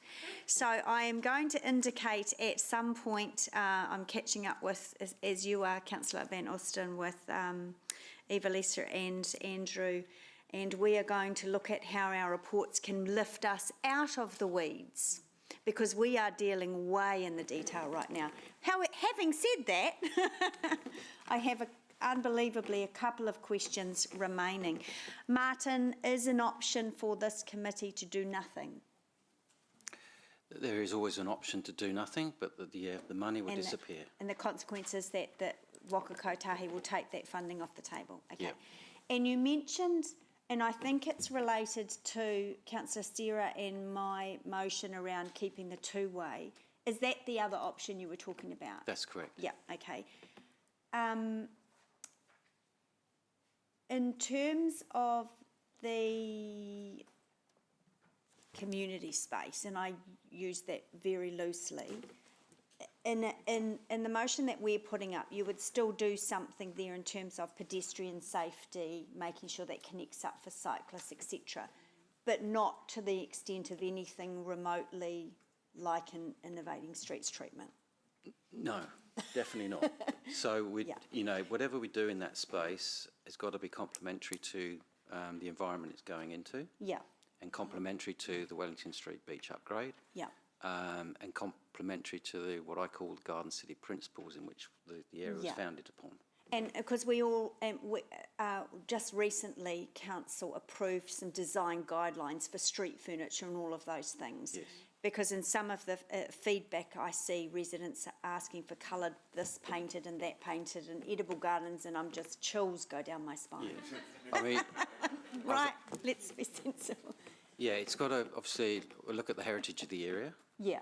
Look at the colours that are in that palette, and also we want to use high quality materials that are lasting. We won't be looking at, concrete planters and bright colours and temporary seating type stuff. No. And just one final question, Martin. You said that. Oh, where is it? You said that the traffic that goes through the area is minimal. Gosh, I did write down exactly what you said because I had a question straight after it.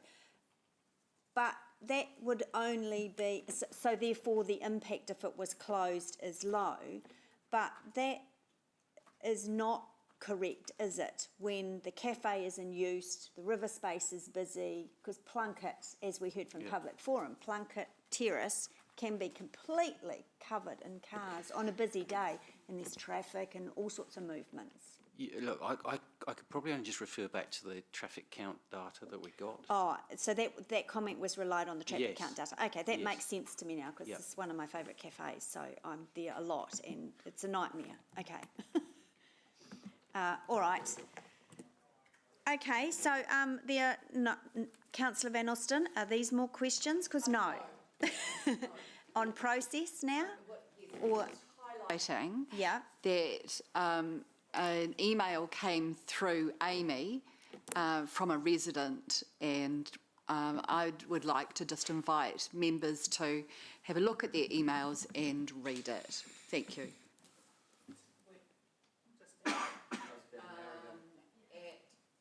a 1019. Yeah, 1019. Oh, yeah, look, that's lobbying, that's fine, inappropriate, but yeah. So, Mayor Southgate, on process, no more questions on this one, please. Oh, yes, yeah. You're putting, I think, the one lane. So if we wanted to put a variation on that, would it be possible to still crib back some of the space and put 2 lanes? Because that's what I'm thinking of. Oh, yeah. So, so you know that option 2, it's got the pointy triangular bit, but how much more of that would you need to take to retain the 2 lanes? Not much more. Not much more. We've looked at a concept on that, and we know it can work. Yes. So I'm signaling. I just want the traffic to. I would like to put that one as an option, that we retain the 2 lanes as a compromise, and you still got additional amenity space. You've just got not quite as much. So is that anybody? Because that's the same. Sorry. Yeah, it is. Through the chair, just for clarification, But you're still moving the, doing that's the basically crossings. what's up on the board. Option 2, but two-way. This is two, yeah. Right, so it cribs back that space. Yeah, yeah. That's what I wanted Yeah. to know. Yeah. Cool, thank you. Yeah.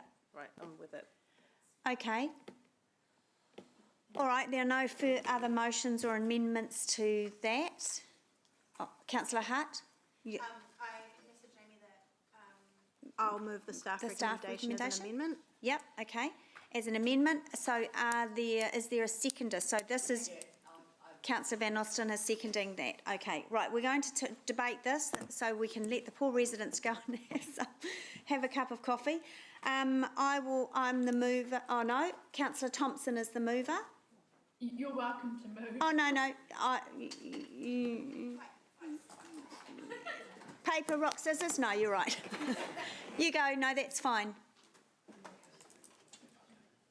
All right. It's always very strange debating, looking at a screen, anyway. So I think that this option is a good compromise because when you look at the consultation, we did see that the majority of people, whether you looked at just those in Hamilton East or the broader consultation, did want, or engagement, wanted a level of change and improvement in the area, but that there was also a majority that wanted to retain access to Plunkett Terrace. I think when you look at the climate change aspect of this, any project in isolation is just, it's not going to make a massive difference because people still have to get to and from these areas. What we have to do is bit by bit put together a network and link these things up. When it's linked up, then you'll start to see those more dramatic emissions reductions and people wanting to take walking and cycling, use walking and cycling as a mode of transport. We're going to have the university link go through Grey Street in this area, so there's a fantastic opportunity to actually link into that in the future and link this whole precinct with Wellington Street Beach to the university link, which also then links to the walking and cycling bridge that's underway at the moment too. There's also the opportunity for climate adaptation through this project by reverting some of the space to a green space. We're allowing for potentially some trees and shading also more permeable surfaces for stormwater, and there will be some opportunity to improve drainage through this project.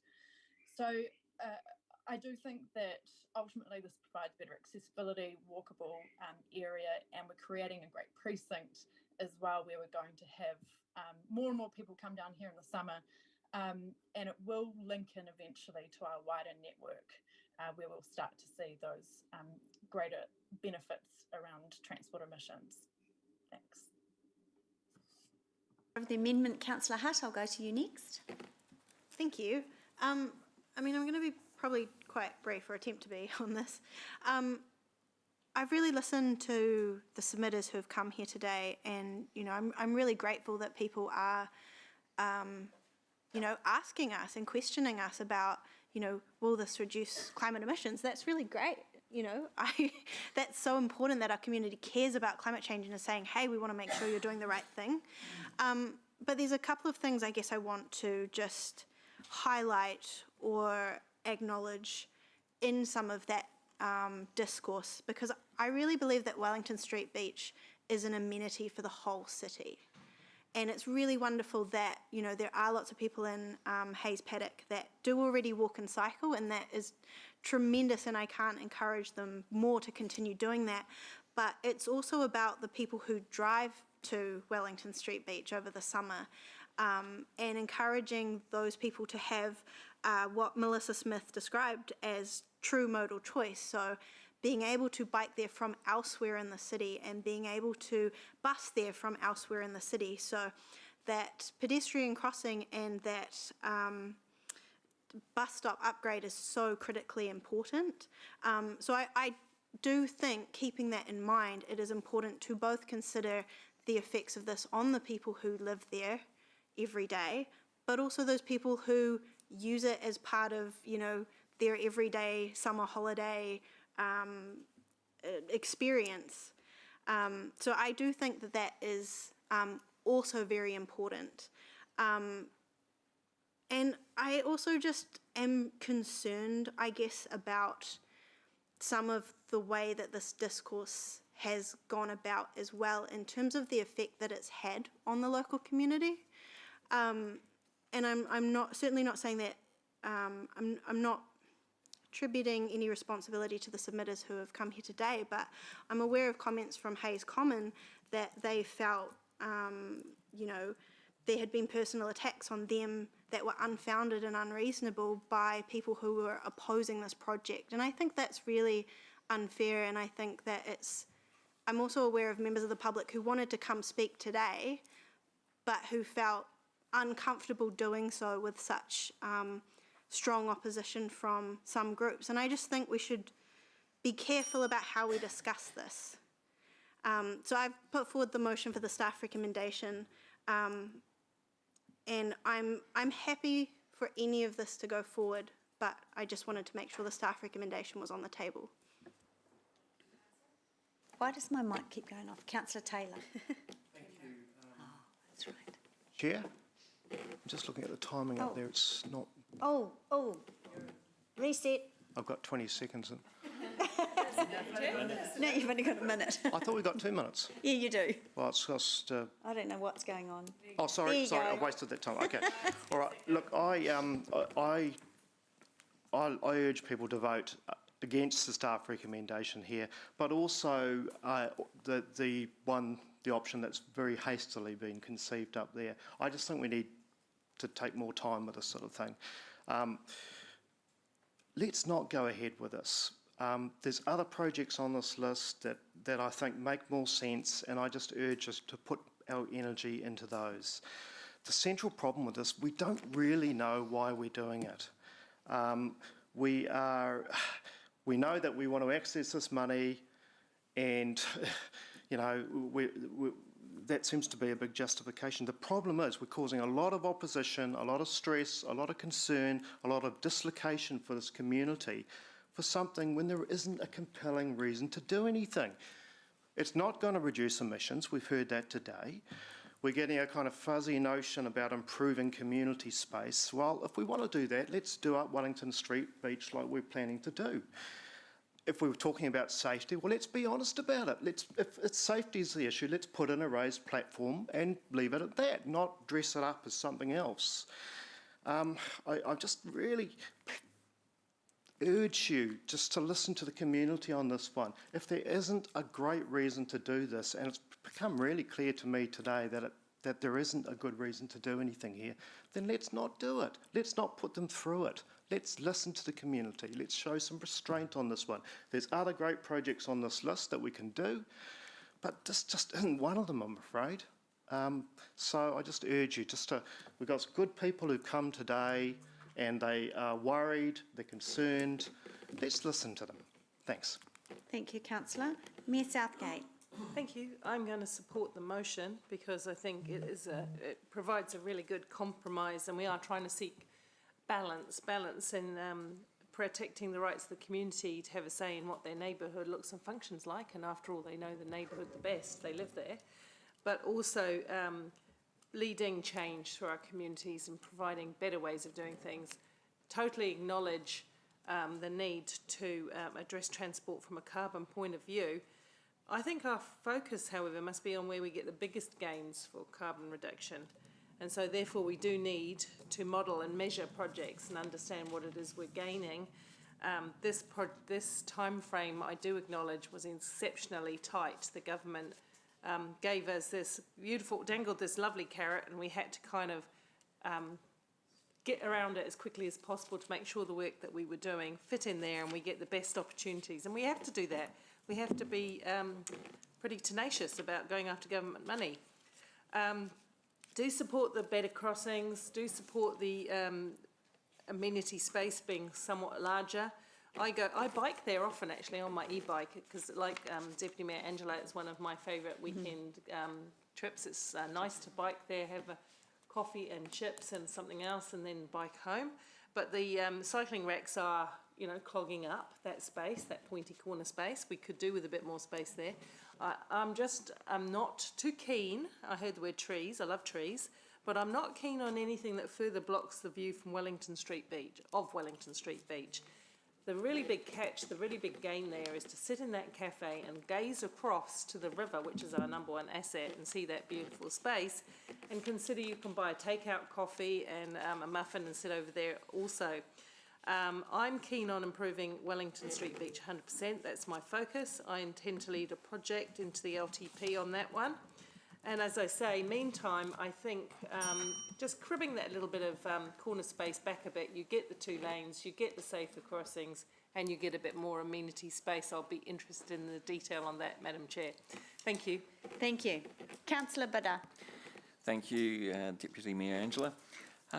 This project is greenwash, and that is damaging for any goals of fighting climate change, reducing our emissions, anything like that. There are a lot of people who will be looking at the spending of both council and government related to this project under the title of emissions reductions, when we don't see any emissions reductions. And if this is the impression that the general public gets of the government and the council's efforts to reduce climate effects and address climate change, that is actually damaging to our interests. We need real projects with real money to address climate change, and this doesn't do it. I would support parts of it under different programs of our own money rather than free government money, but to do it under free government money called emissions reductions when there is none of that, it's just damaging to the public's confidence in what we are doing. That's it. Thank you. Councillor Van Osten. Thanks very much. Look, you know that I live in the area. I'm a resident there, and I've been involved in pretty much all of the face-to-face community engagement and feedback processes. I didn't knock on any doors, I'll have you know, although, you know, my door is open to residents so that they can chat with me. I'm a member of the local Facebook page, which I can tell you has been very active with feedback of all kinds here. And it's a really legitimate tactic for people who oppose or agree with the proposal to use all of these channels to have their ideas out there and to be able to look for other like-minded people to bring along. So I applaud that. In fact, in my previous work, was engaged in a lot of those kinds of tactics. And, you know, I'm thankful to those even opposed for presenting your views and absolutely respect that. We do, though, have many, many more people who aren't as active and who want to be able to trust our council to make the right decisions for the neighbourhood. There are much wider things to think about here. We've heard Wellington Street Beach talked about, the connection to our river path. There's a brand new playground just across the road, if only you could get to it easily by a safe means, and that's what this project looks to be able to provide. The cafe is a huge drawcard, not just for residents, but for many people, even our chair who comes to that cafe, even our mayor who enjoys a coffee at that cafe. So I implore you to support this project, to support the cul-de-sac model, which won't then have cars interfering with a beautiful crossing at that Plunkett Terrace aspect. So thank you. Thank you, Chair. Thank you. Councillor Donovan. I'm not supporting the motion on the table today for many of the reasons that have been mentioned before. What I would add is that what this looks like, and if you give it a bit of a sniff test, is that there was a fait accompli around how this was going to pan out. Emissions savings, I've got an email here that says that Waka Kotahi said something about, advised us to leave those do nothing option out. Well, emission savings are going to come as cars go to electrification or hydrogen anyway. So, you know, we're going to make gains in that area.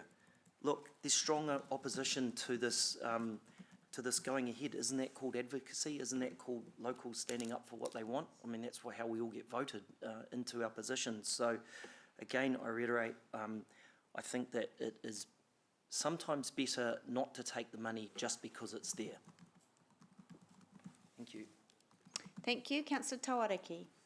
Yeah, hey, I understand the purpose of the Climate Emergency Response Fund, and I haven't been convinced enough today to believe that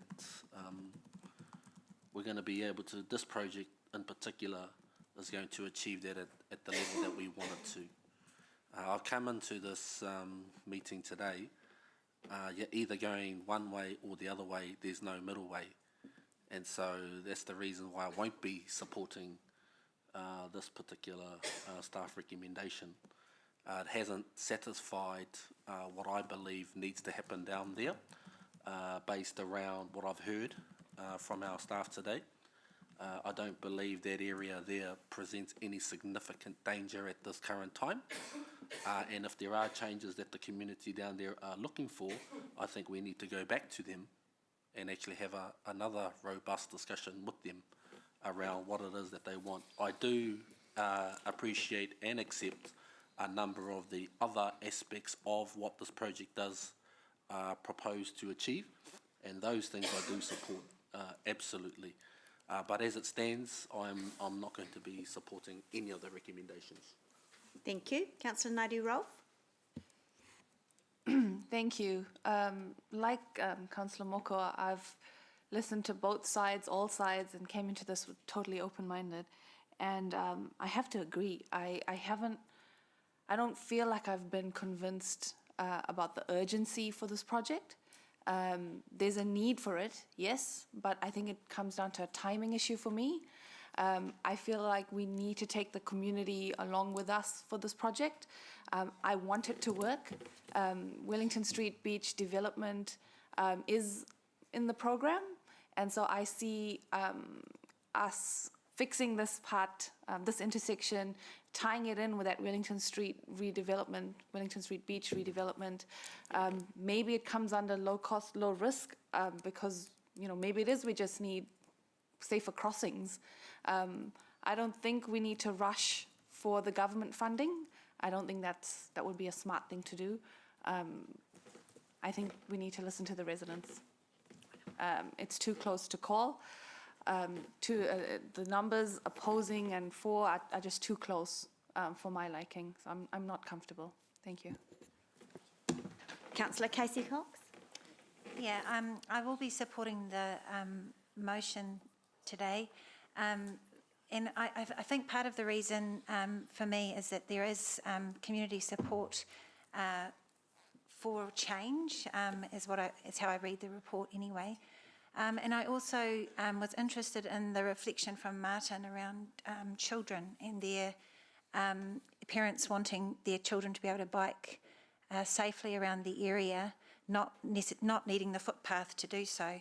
And I think for all these projects, all these SURF projects are about how we can create a future transport system that actually supports modal shift, and our children need to see that from the get-go, so they understand those choices to be normal to them. So I see this project as about part of the puzzle. It's not going to achieve anything on its own, but it is something that contributes to the bigger picture. So I'm happy to support the motion.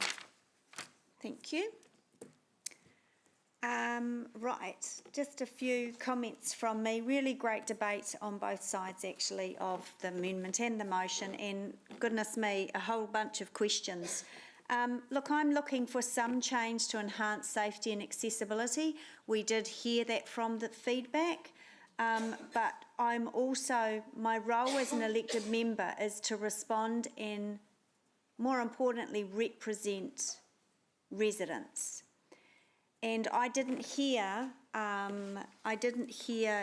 any of the speakers this morning. They certainly weren't denying climate change or anything like that, and I am persuaded by that. I'm also persuaded by all of the arguments for both the motion and the amendment that talk about our wider emissions reductions goal.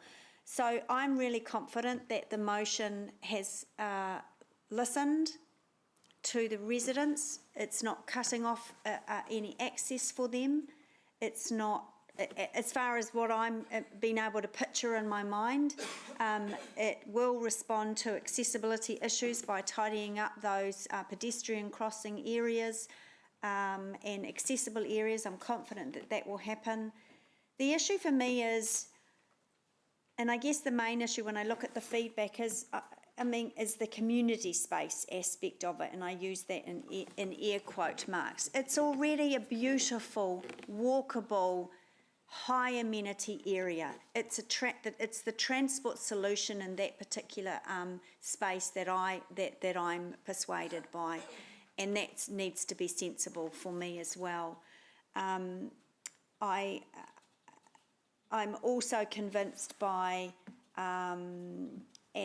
by the public forum today, where we have over time created with that piece, the intersection, but we have slowed traffic down. I think there is still an issue on Jellicoe Drive with speed, and I don't think this project is going to address that, so that's kind of on my list of things for the future. But those are my very lumpy reasons why I will be supporting the motion and not the amendment. I do have spoken to governments before I go to write a reply, Councillor Thompson. If we lose the amendment and the motion, what happens? I have a way forward for that. So, Councillor Thompson, right of reply. Thank you, Chair. I do want to reply to a few points. Firstly, there was the statement made that this won't have any emissions reductions, or that staff had said that. That's incorrect. What staff had said was that they hadn't measured it, but also that we have to look at the bigger picture, and that means that we have to look at how this links into creating a whole network in terms of walking and cycling.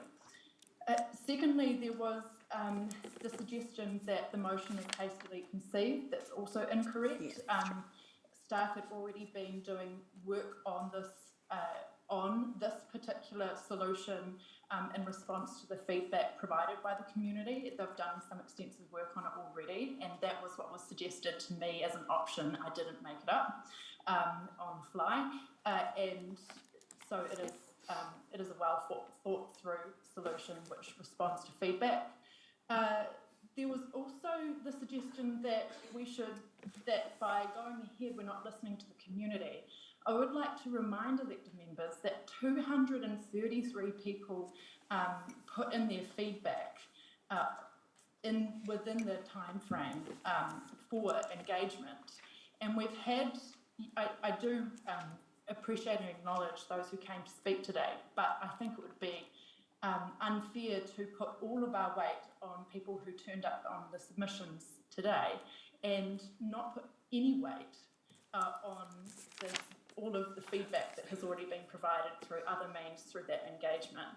And there was ultimately a majority of people who did want some change.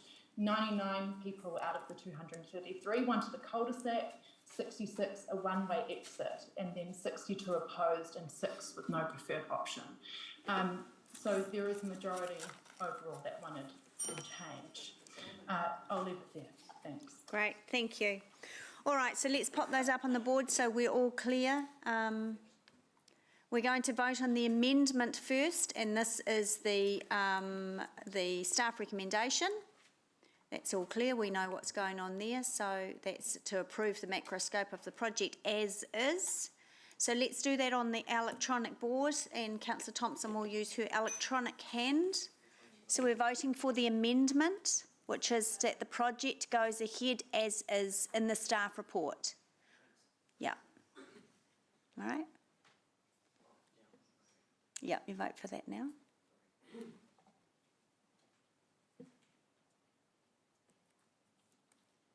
The amendment is lost, 3 for, 9 against, noting that Councillor Thompson has dissented. Thank you. Right, now we're going to move to the motion, and that's Councillor Thompson and myself motion. We'll just pop it back up just to make sure. Only on the, no questions, unless you're confused. So this is the two-way. This is retaining and, oh, yep, good, okay. Right, so let's vote on that, electronic again.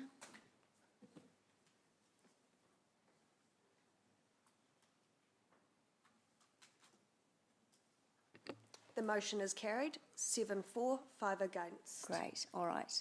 So thank you very much. We're going to stop now, goodness, almost for lunch, but yeah. Oh, is it? It's 7, 5, yeah. So thanks everyone. Let's stop for, oh God, I had, yeah, we're going to have to stop for a lunch break. So we'll come back at 12:30. Thank you, residents, for spending the morning with us in council. Appreciate it.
Oh, this. Oh, thank you. Hey, have you written questions for Tahuia? I wanted to have time today. I might still have them, but are you prepared? Are you prepared?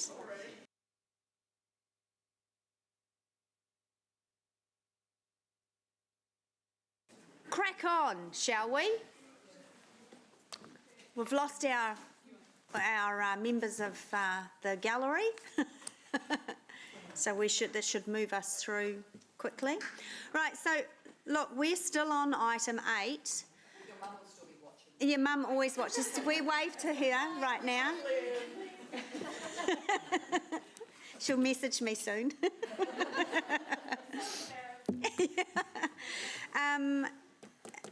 Now, we're not going to spend 2 hours of questions on Horsham Downs one, but I will remove it for terms for voting purposes.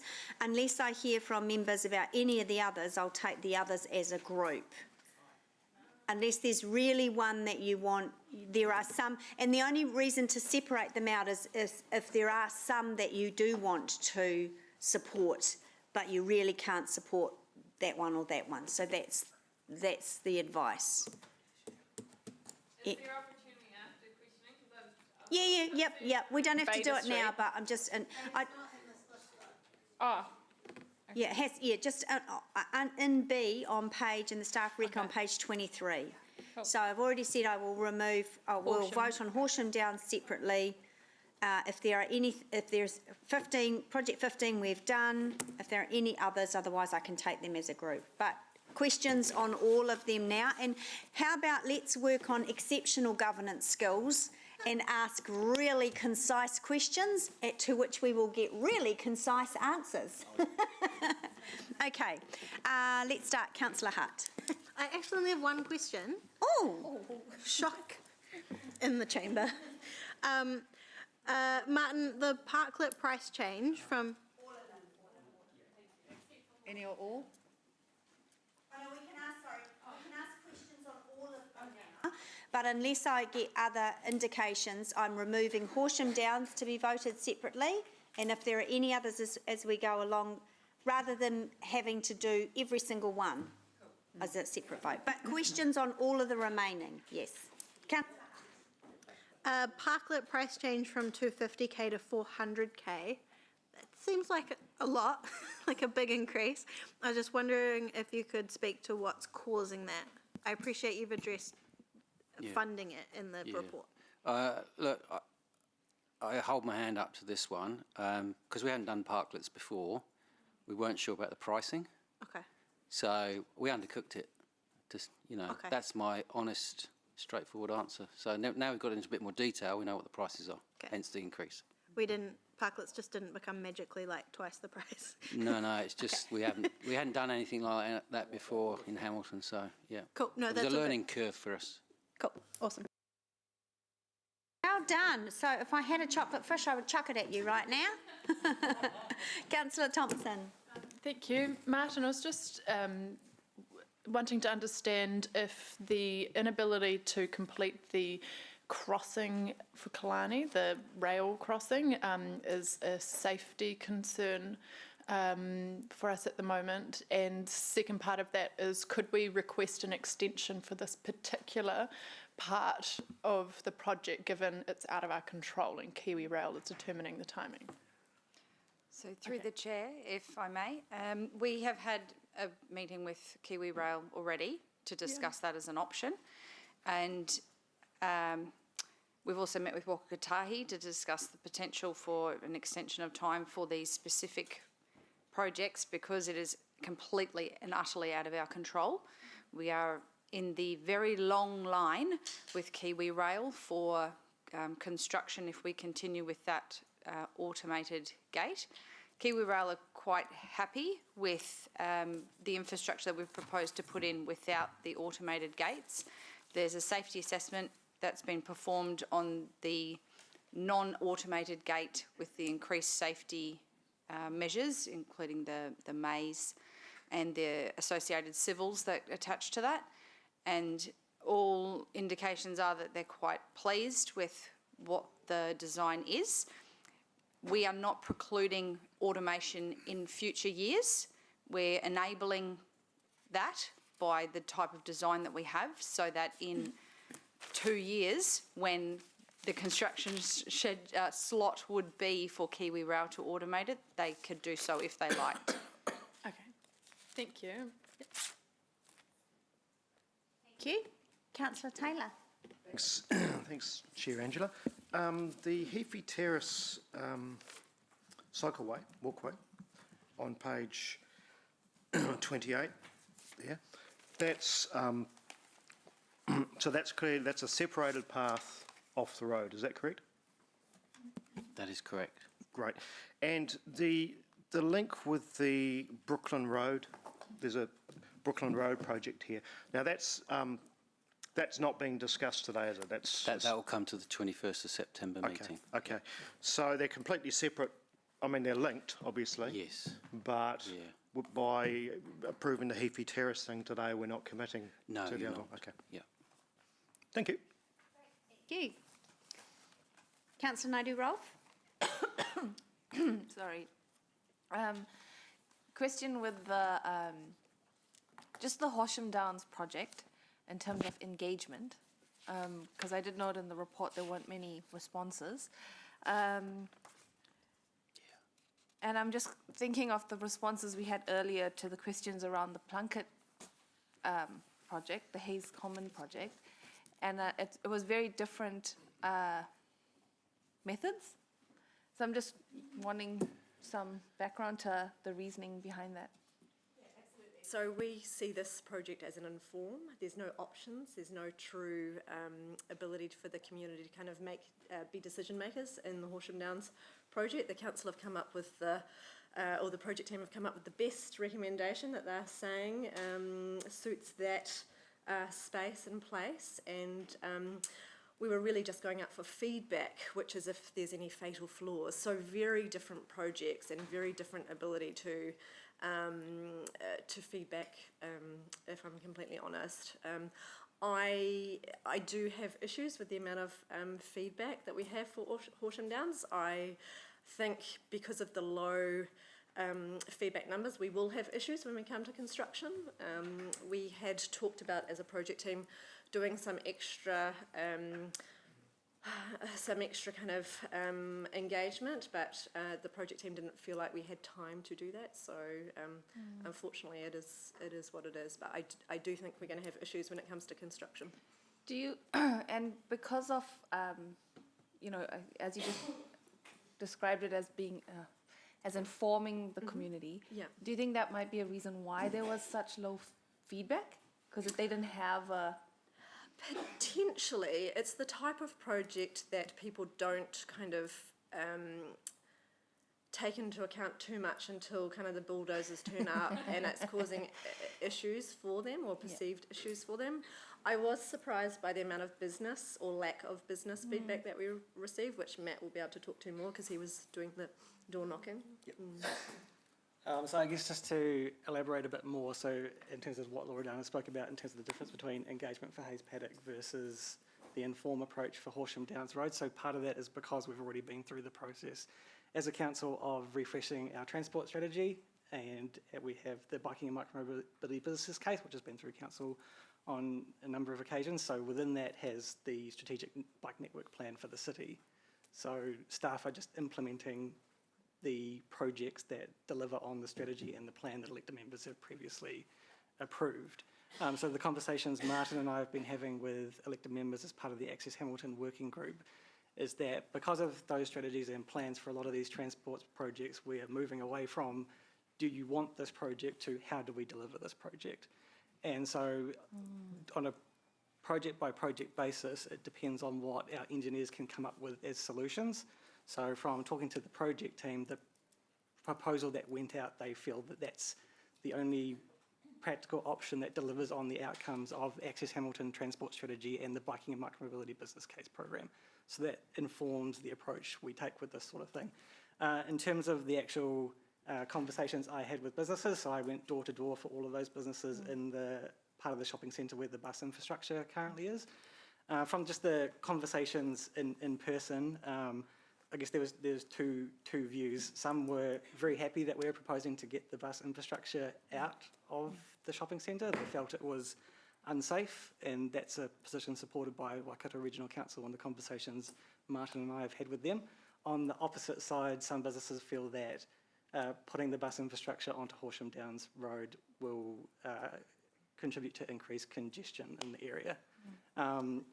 Yeah, I was, as Loredana said, I was surprised at the lack of response we had from businesses, and I followed up with businesses and still received only a couple of extra responses. So I couldn't comment on why that's the case. And so, just last question. We're pretty much saying that this project is as it is. There's no opportunity to tweak anything. So it's either vote for it or against it. So the purpose of going out is to identify fatal flaws in what we've put together, or anything that might have been overlooked. You know, taking into account the experience that businesses and residents have of just living and working in the area, whether they have anything that we haven't factored into. We did hear some feedback in terms of the proposed arrangement between the driveways of the shopping centre with the mixing of pedestrians, people on bikes and bus passengers, and so the team are looking through the detailed design. How do we reflect those concerns and ensure that the process is going to be safe? Okay. All right. Thank you. Pike? Deputy Mayor, and possibly my question has been partly answered just by your last sentence, but just concerned around CCS disability action and age concerns replies, and just wondering what flexibility we have to take in their feedback, or what is being done to take in their feedback. Yes, You say the New Zealand Police and CCS? No. Oh. CCS and age concerns. Oh, right, sorry, just on this, Horsham, So for CCS, we've had subsequent meetings with them just to clarify their position. So that's only happened in the last few days. So they overall see the project as an improvement over what's currently there. They just see the section between the driveways as having some safety concerns. And so we've committed to a safety audit, and they will be part of that process to ensure that as best as possible we can address their concerns through that process. And then for age concern, if I remember correctly, their concerns are around the use of shared paths. That's right. And so as a transport unit, our preference is to have separation between modes where possible. It's just not practical on every part of the road corridor. So that's why you see a mix in the proposal between shared paths coming into the roundabout and then separation as you get further down Horsham Downs Road. Okay. Thank you. Thank you. Councillor Taylor? Yeah, apologies, Chair Angela, I should have asked this before instead of coming back. The Horsham Downs Road, the in-lane bus stops, which we love talking about.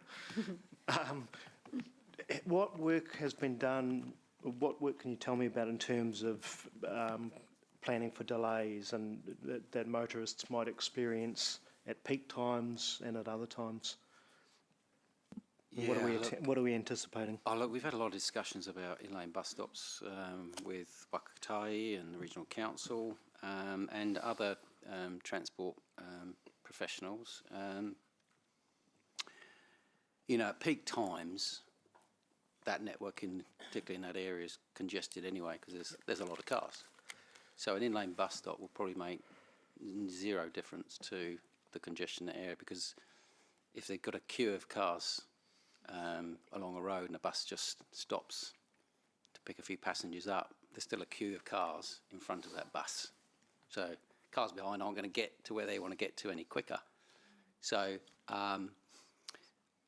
off-peak would probably be a slightly different story. Off-peak, when the flows are a lot lighter, there's an opportunity for drivers to pass a bus if it's safe to do so.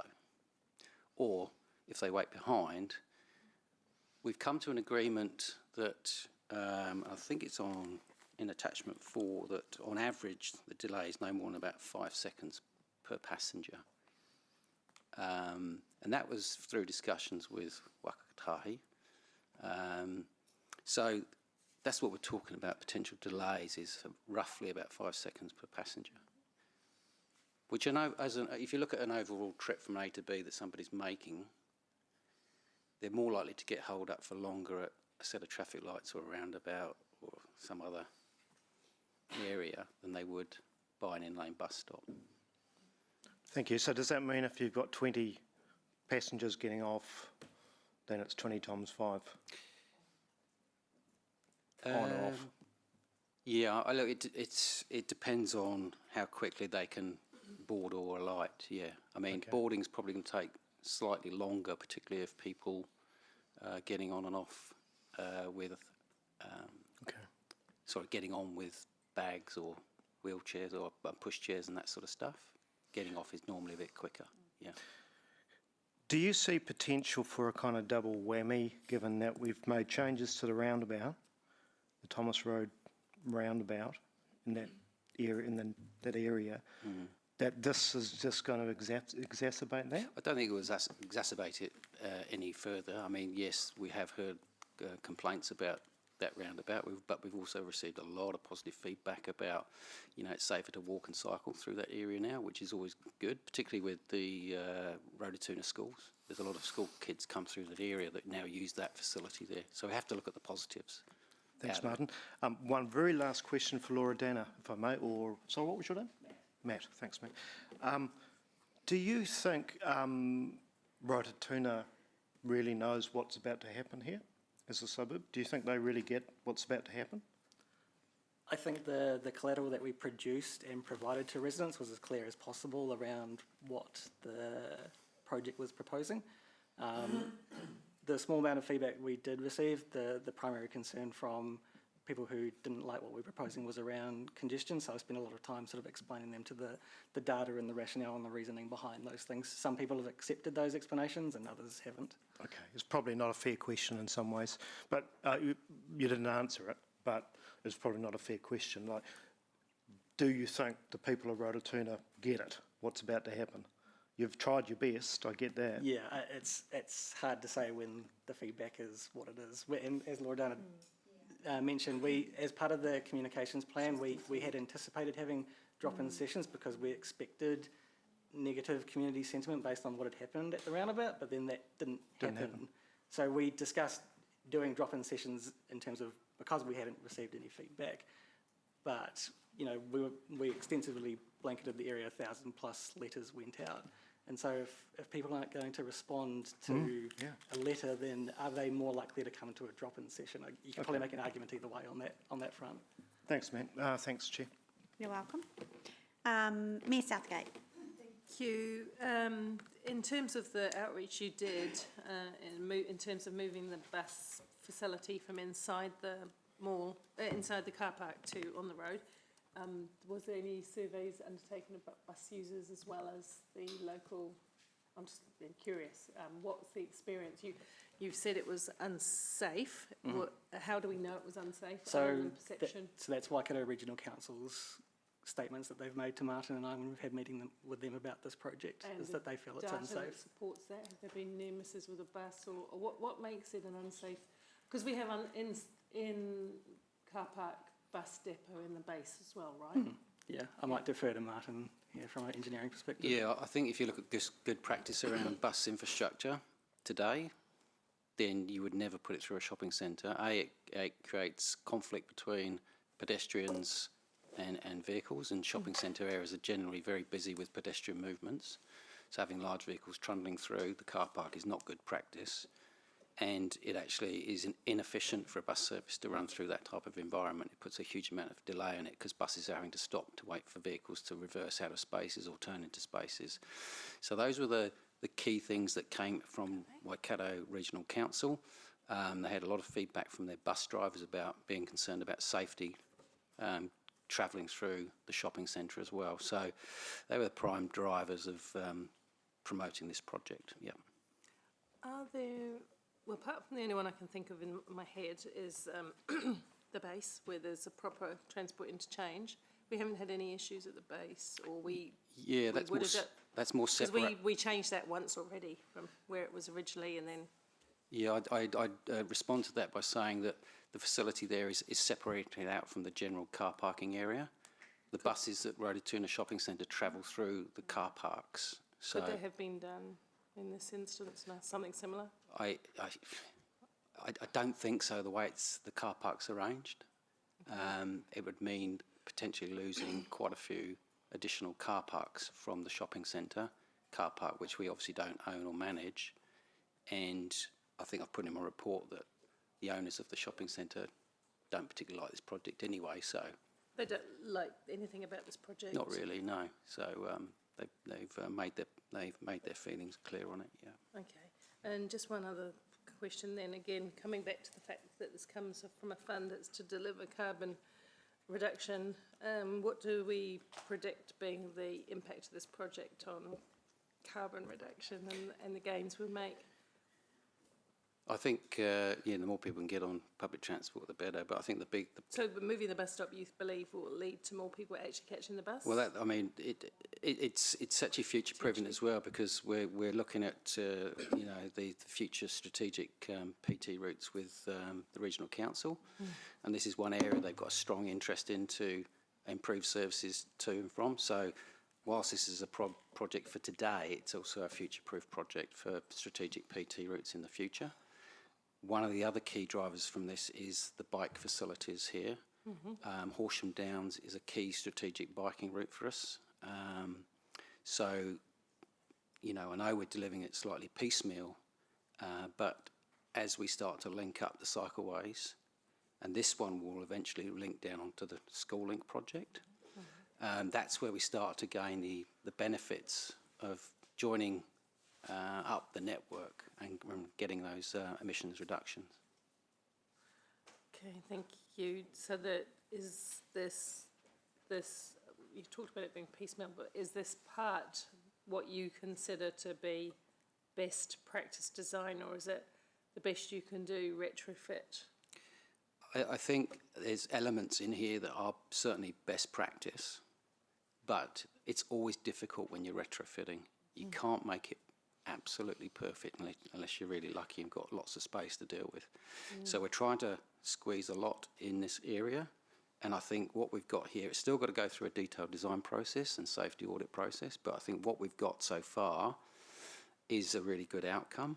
There are some concerns been raised by CCS Disability, which we're working with them on, about how we separate out the modes, particularly around that sort of busy shared areas.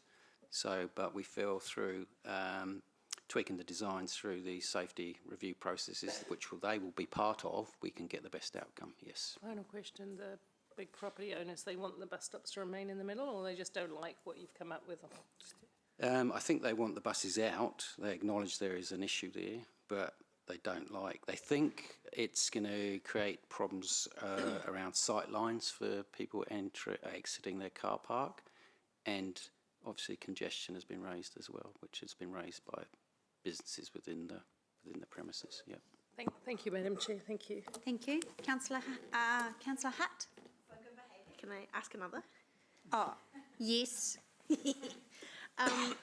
Just reflecting on the Access Hamilton discussions we've had on this topic, Matt made some great comments in that group about the process of going to the businesses in the shopping centre. They had some concerns tweaking the design of the entryway, and I was just wondering if you could maybe share a very concise version of that. Like, we went out, we got feedback, we changed things. Do you want to talk about that, Matt?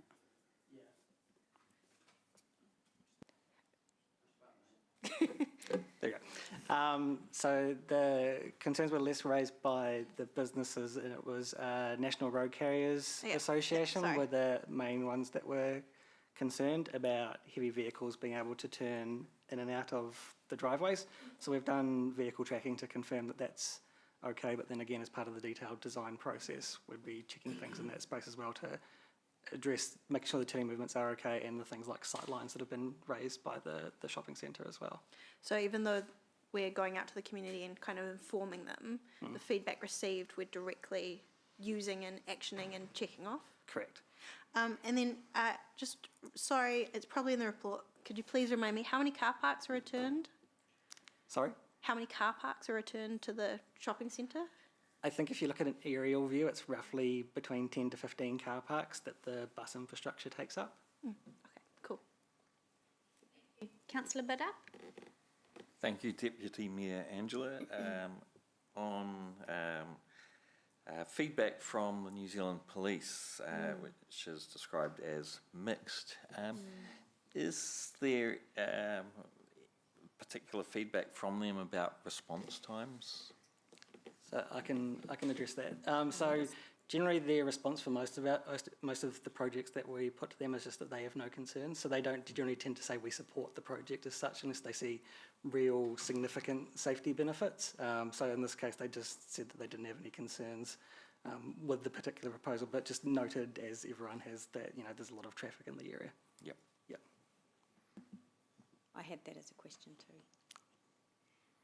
Is that all? That's it. Yep, great, thank you. Councillor Tom, are we going around again? Oh, you haven't.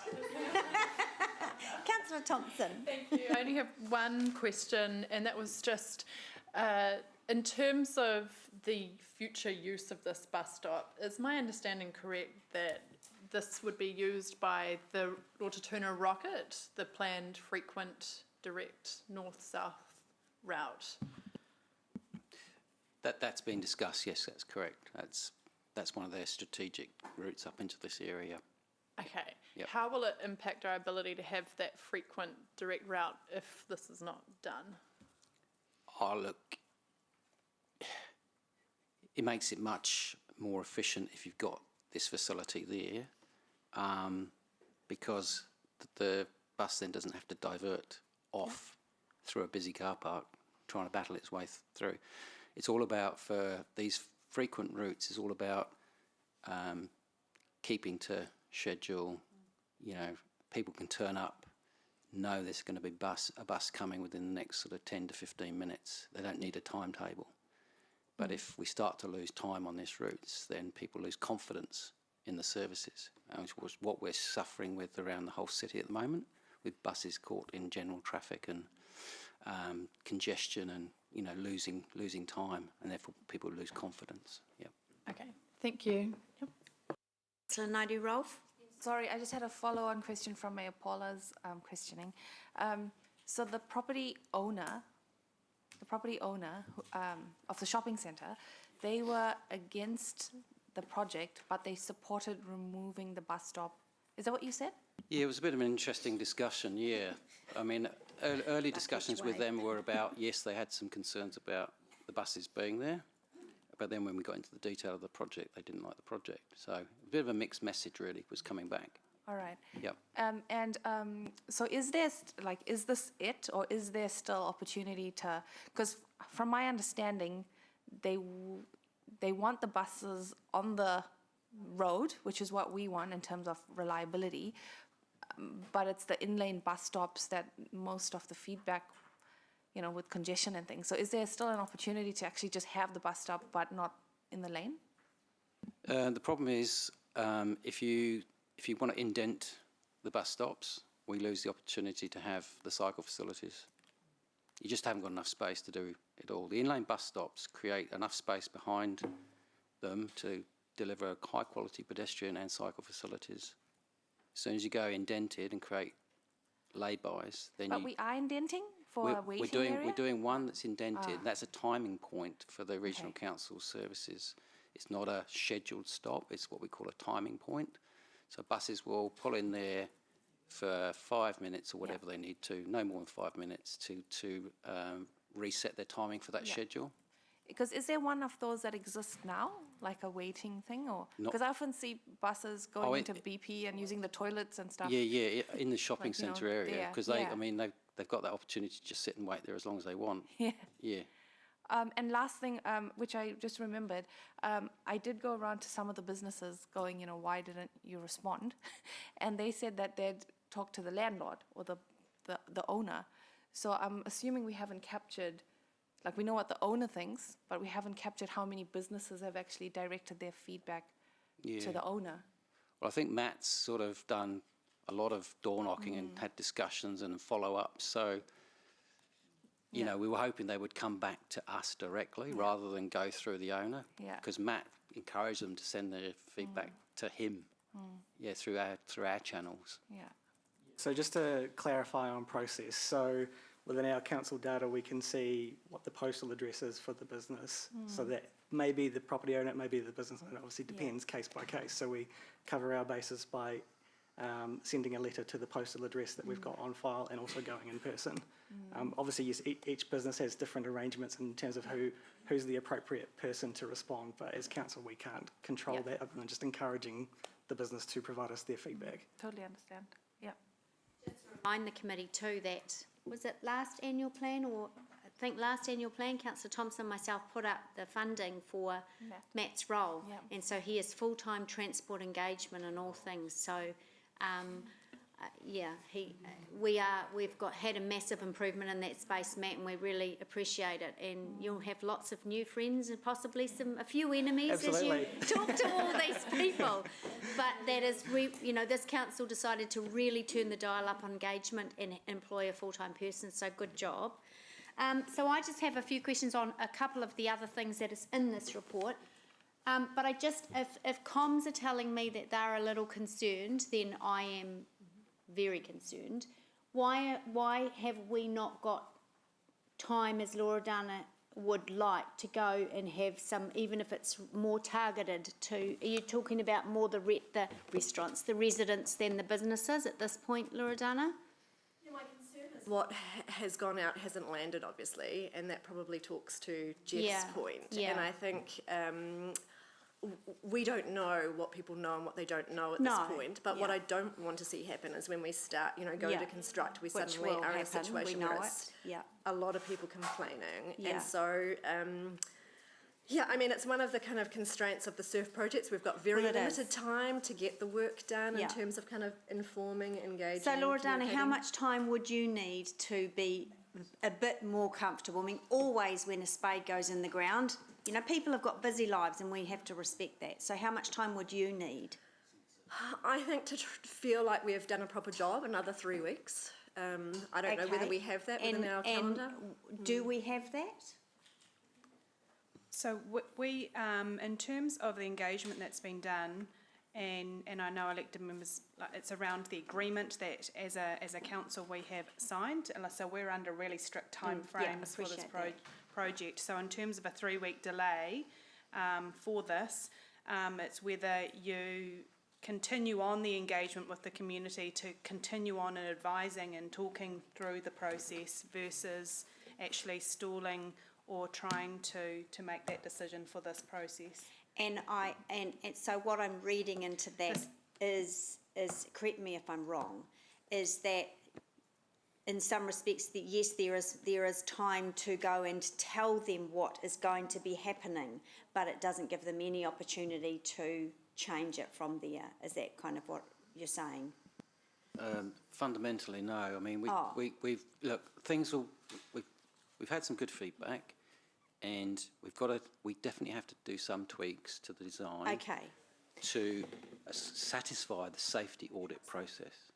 Yeah. So if we to allow that to happen, and for Loredana to be a little bit more comfortable than she is now, in terms of putting your name on it and saying, oh, I'm happy we did a better job now. Do we have to delay anything, or can you assure us that I don't we'll think do our we best? haven't got time to delay. We've got 11 months. No, you haven't got time to delay, but you said we can. You're saying from the feedback that there's going to be some tweaking now. So does that give us some breathing room for a little bit more comms? 3 weeks is a long time. I'm going to talk, maybe pass you over to Kelly, who's the sort of project director for SURF. Yeah. So. I'm very concerned about that. I'm not concerned about receiving information from the community. What I'm concerned about is the compression of all of the projects becoming all at the same time. I know, so you've got to let contracts with the infrastructure, all of that. There's the construction aspect where we're trying to spread out the construction during that period of time, so it's not all happening at once. We need to have resources to do it, and we need to try and not disrupt the entire community at the same time. So there's been method to the order that things are done in. Yeah, okay. All right, no, look, it was worth testing that.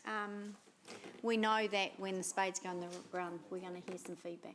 So I have a couple of other questions then. The police, New Zealand Police one has been sorted. Just on page 39, just with the increase, Martin, in the cost of the parklets, and I said way early on when we started this, I really want to see some good high amenity parklets, but and the photos don't show any shelter. There's no weatherproofing for any of them. So is that cost just on what we're seeing here? We're not going to get... That's you know correct. how we saw an image of one at the Western Rail Trail and we said, yes, that's it, with some weatherproofing.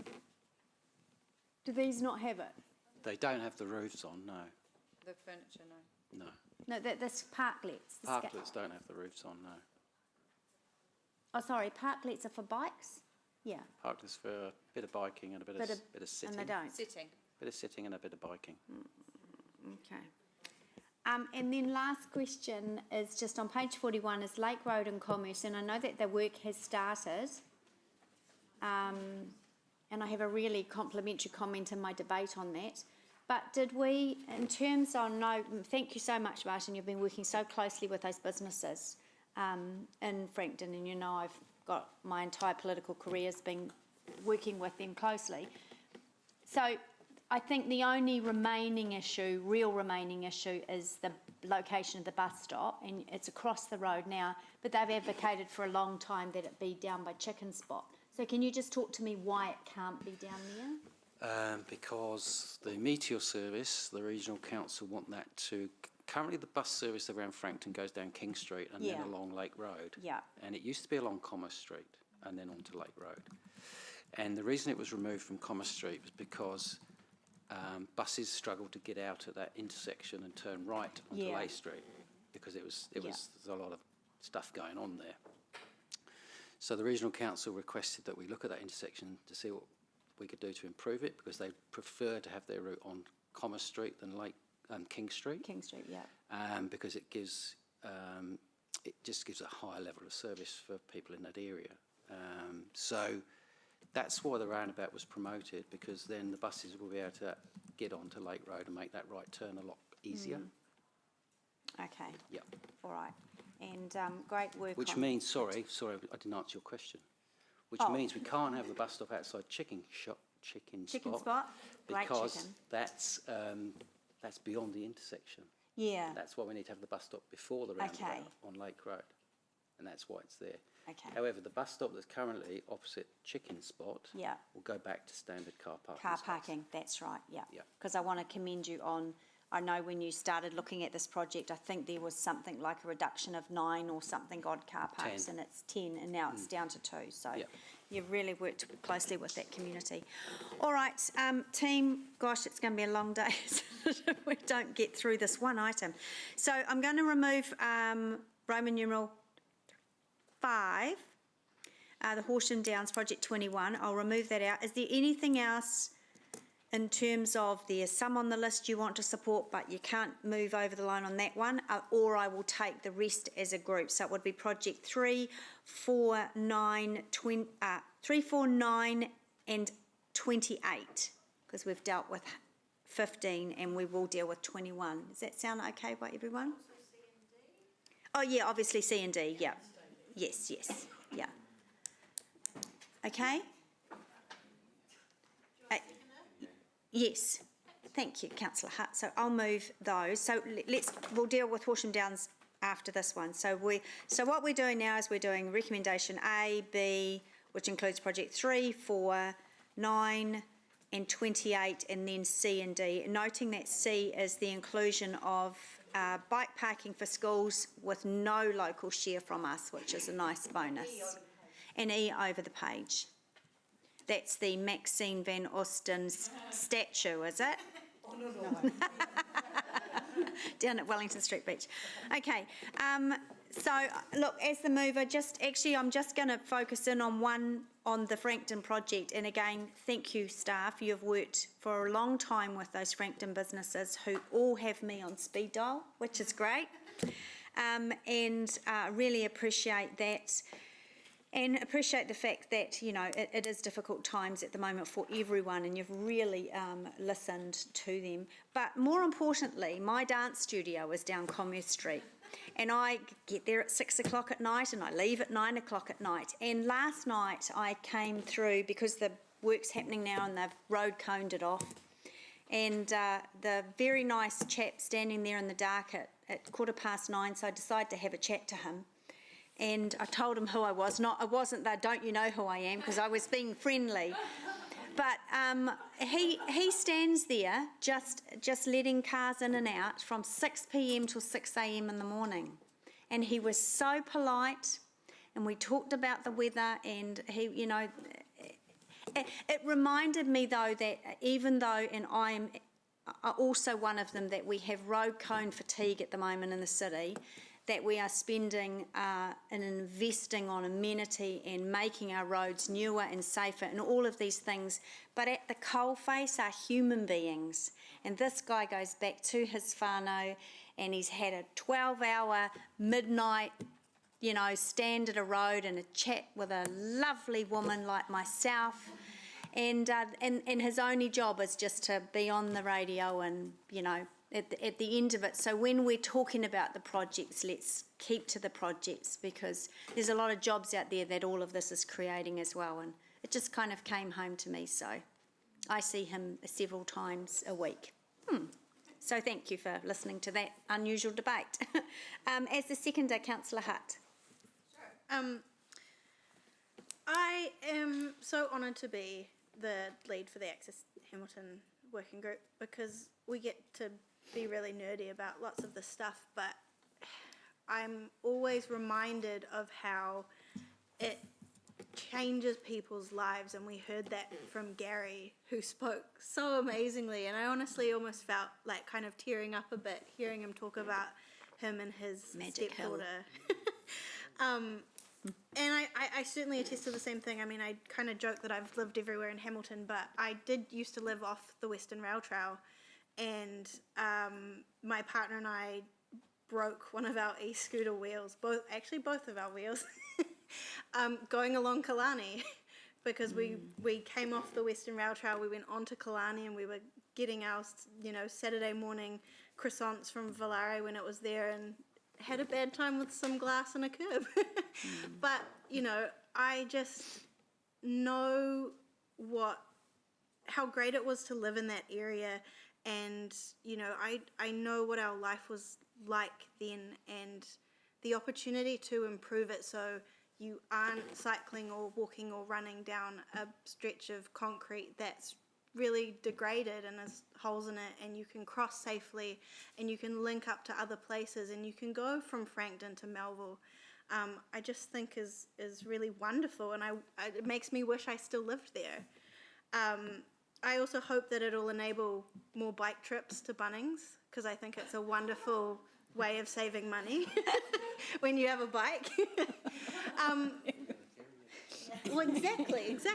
How do you? But I think that's the strength of these projects, right? Is that it enables people to think differently about getting around our city, and not just saying, yeah, you should be able to bike to Bunnings, but you should be able to do it safely and enjoyably and with your stepdaughter. So those are my thoughts on our surf projects. Thank you. I'm still wondering how you would carry some 4x2s on a bike, but, you know, at Bunnings. Bungee cords and the will. Councillor Thompson. I lived in Beijing for a while, and I have to say I saw many large objects carried on bikes. So anything's possible. I really just wanted to say quickly thank you so much to our staff, to Martin, Kelly, Loredana, Matt, and everyone else who's working on this. It's pretty high pressure with the tight timeframes that we have. And you're doing amazing work. These are some really fantastic projects. Linking things into the Western Rail Trail is about making the best use of existing infrastructure. It's a fantastic piece of infrastructure, and it will go to waste if we can't get people to actually access it in a safe way. So there's huge potential for it to be used more as long as people can get to it. So particularly excited about Killarney and those connections there. Thank you. Thank you. Mayor Southgate. Thank you, everyone. Separated cycleways get the biggest tick from me always, and will continue to do so. Tick, tick, tick. Get it off the road. Separate it from traffic. Full stop. That's the gold star for me. Just putting in there, dropping in there. I remain concerned about the complexity about some of this retrofit projects and some of the future projects we have on our list. In terms of that, we seem to be tackling some very complex environments and trying to refit those, and it's not at all easy.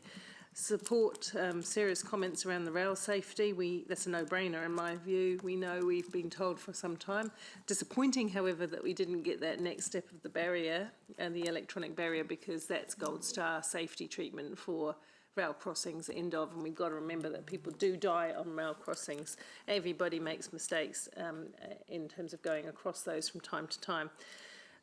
Just also to reassert my view that this is about carbon reduction, and this must remain a key focus. I'm glad to see the tools coming out, Eva Lisa, that you talked about, the calculator. I'm still fuzzy about how we are progressing towards carbon reduction in the right way, but this has to be done in balance, getting the balance right. And this is about, as I have been pleased to stand up Access Hamilton again. Thank you to everybody who's doing the work. Thanks, Louise. Because we have to have integrated transport planning, and that's not project by project. All who's in favour say aye. That's having a total system approach. And that does recognise that we're transitioning, and we will still need traditional modes of transportation alongside the new modes for some time until we get to our whatever that new way of being is. So thank you again to the staff. Thank you, Louise, Angela, for your work in Access Hamilton. Appreciate that. I may not agree with every last project or everything that you put up, but I know that we can't design these things by committee either. So the faster we push Access Hamilton progress, Deputy Mayor, the better for me. Let's see how that goes. Thank you. Thank you. All right, there are no more speakers. Oh, no, Councillor Naidi Rolfe. Sorry, I was busy writing. Look, I'm largely in favour of the projects that were initially compiled, apart from a couple that I'm just unsure about, and that includes the Horsham Downs Road project. My concern is that we alienate the public. I think that might be the word. Do you want to save that debate for next? She is not the debating. same thing? Oh, no, we're not debating. Sorry, we're not debating Horsham Downs yet. Ah. Soon. Oops, okay. Yeah, that's next, yes. So, look, very quick right of reply. I guess I want to, and I failed to, actually acknowledge all of the speakers this morning that we heard from the public forum. It was great to have such interest, no matter what issue they were talking on, and I too really enjoyed, in particular, Mr. Farrow's story. I think you get a great result when you tell a story, and you know, when you're talking about what you support and what you don't. I just wanted to remind us that when we did start all of this, and it was and I'm being specific here in terms of right of reply because you're not allowed to use it for new information.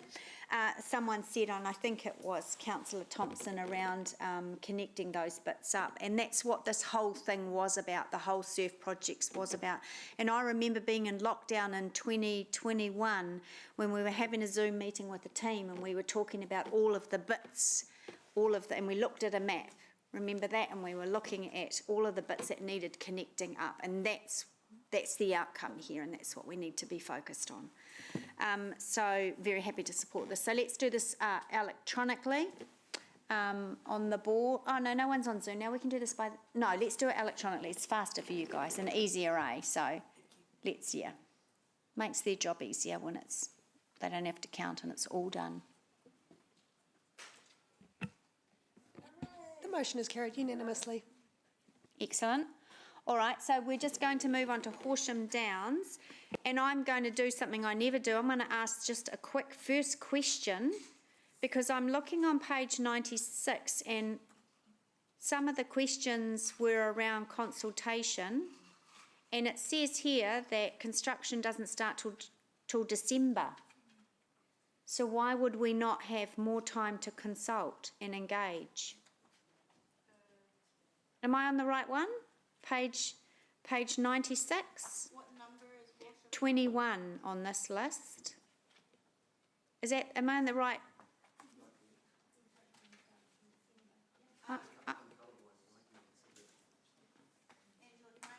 Yes? Just a query though about staffing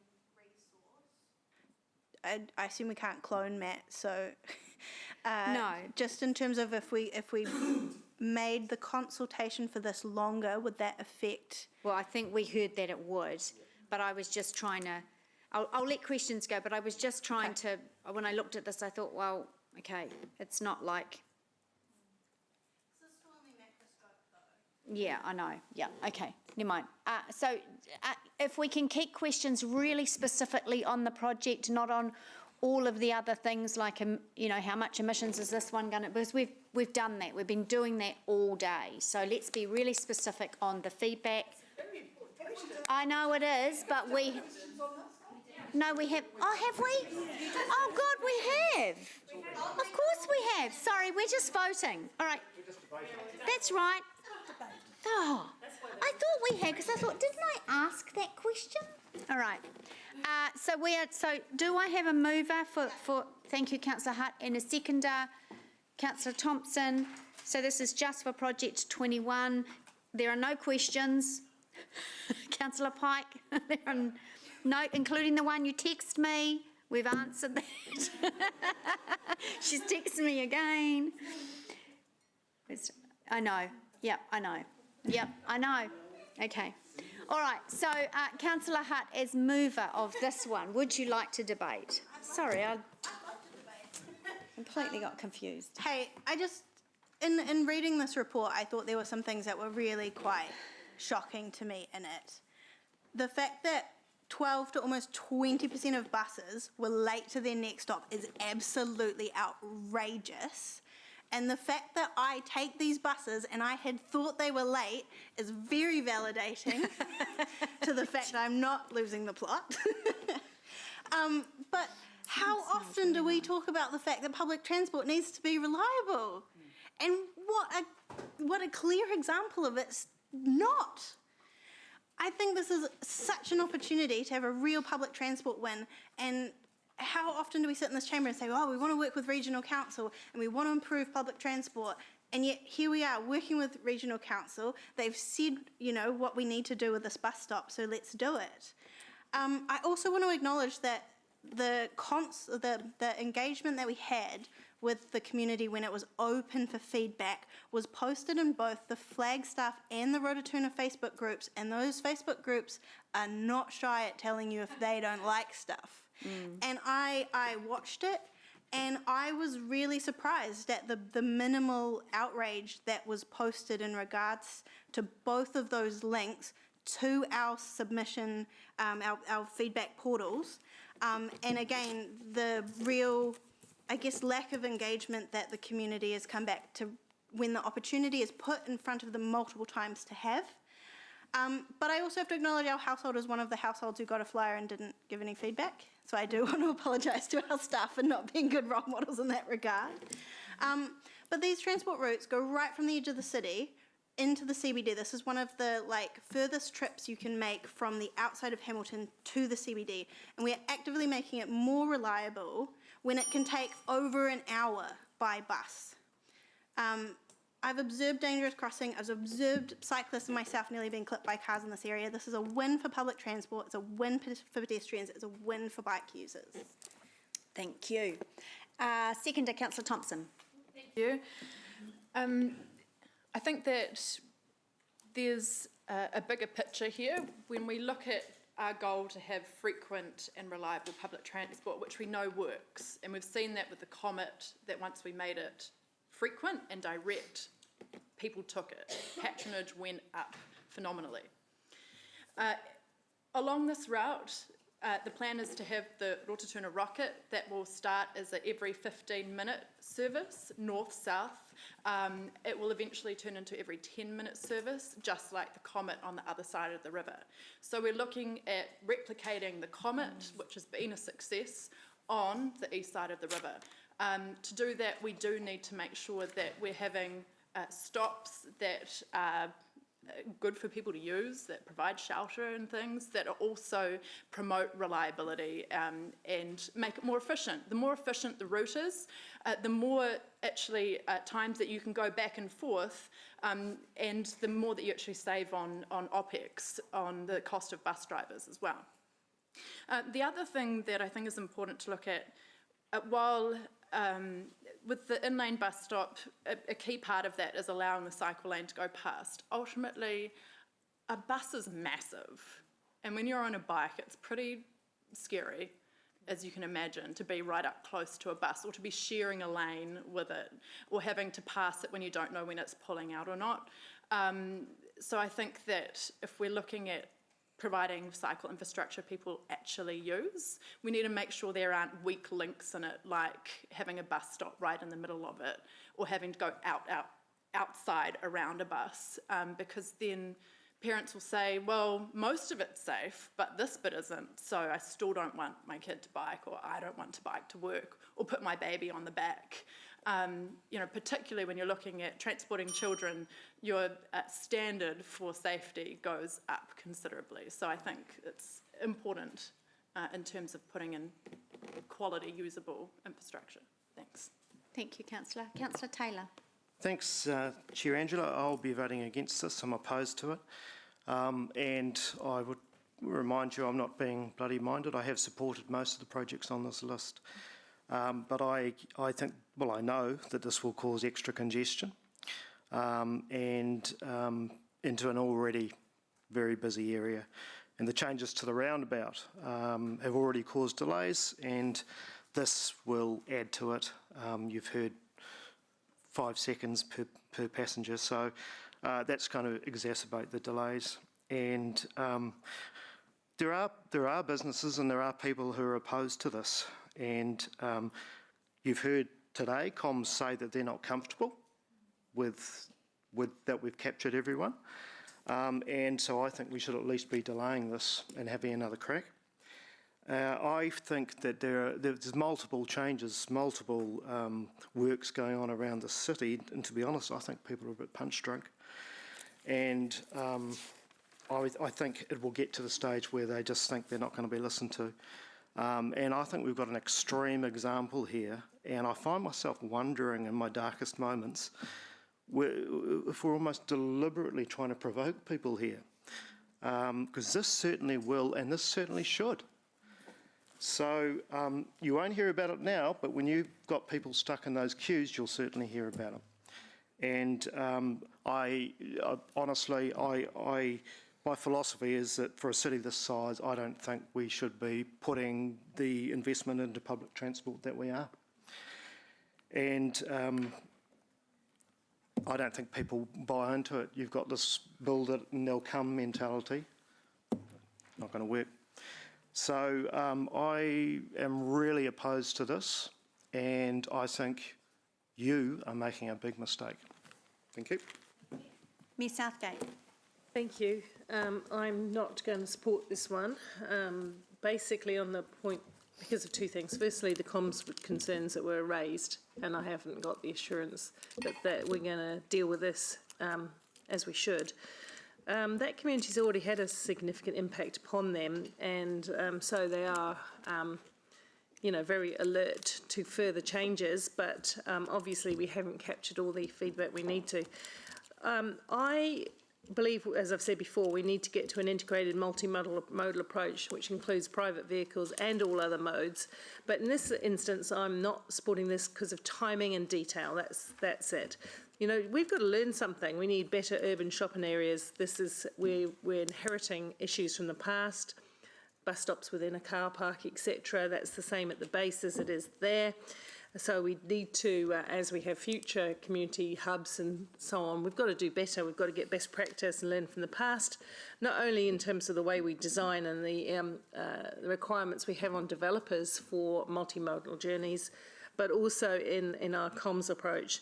I absolutely hate with a passion the in-out approach of some of our network at the moment. It's like a giant anaconda that swallowed a large meal. Cycleways go on the road, off the road, on the road, off the road. Bus lanes go on the road, off the road, in the road, in a car park, and so on and so on. So I hope eventually, and look, that's no criticism. We're an old city. We were built on a grid. We were built in a way that wasn't seeing the new future, the need to reduce climate carbon the way it is now, and not built for modern transport solutions, which include all kinds of things, light rail, electric trams, who knows?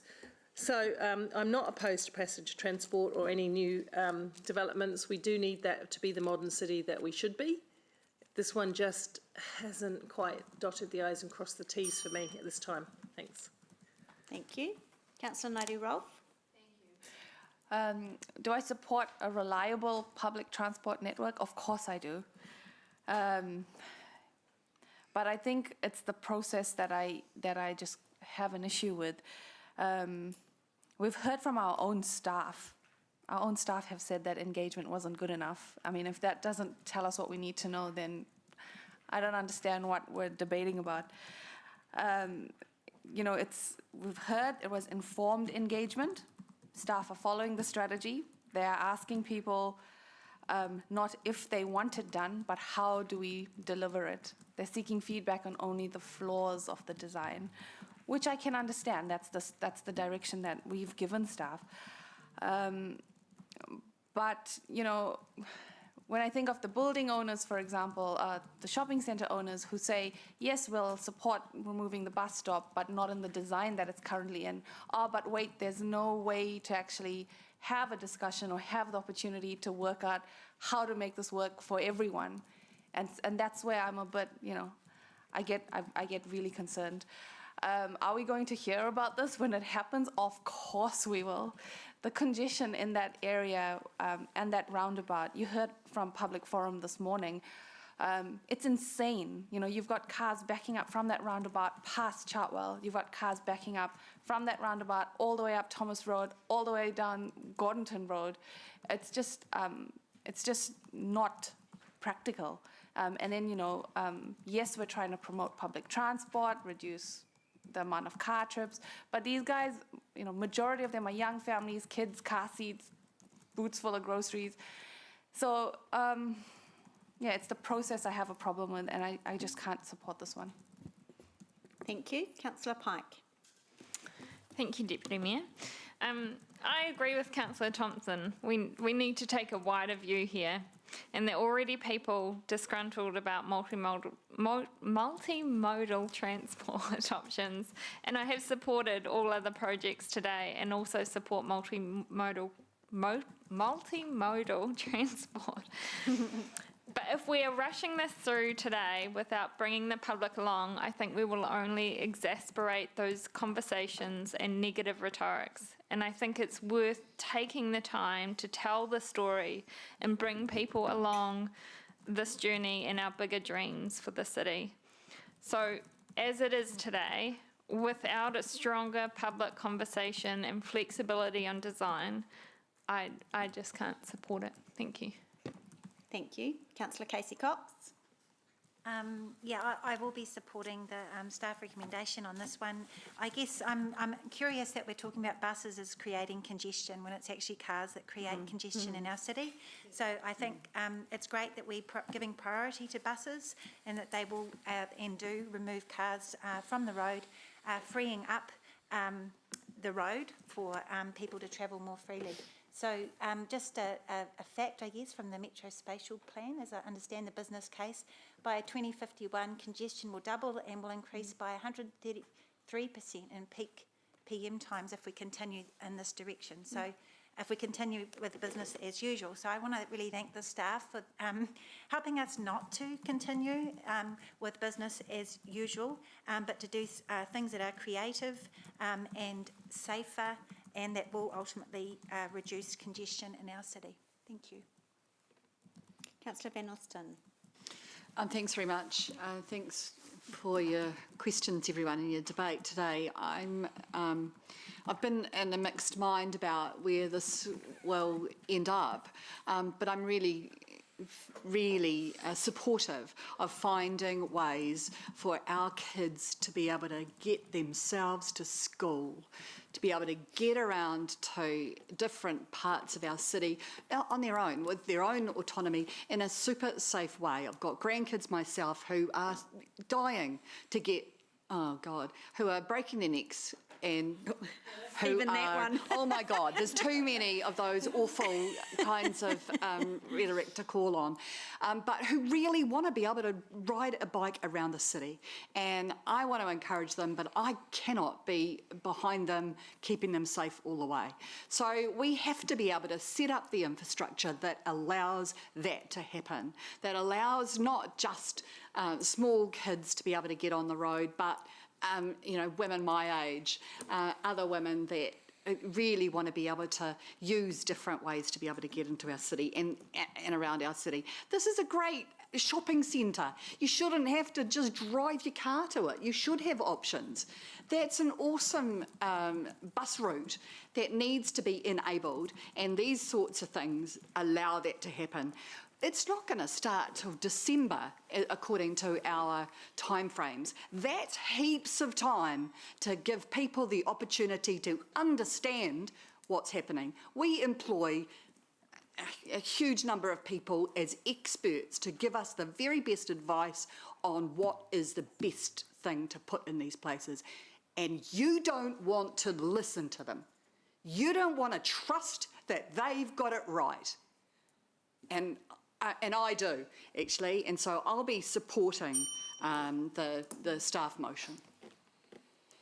Thank you. My turn.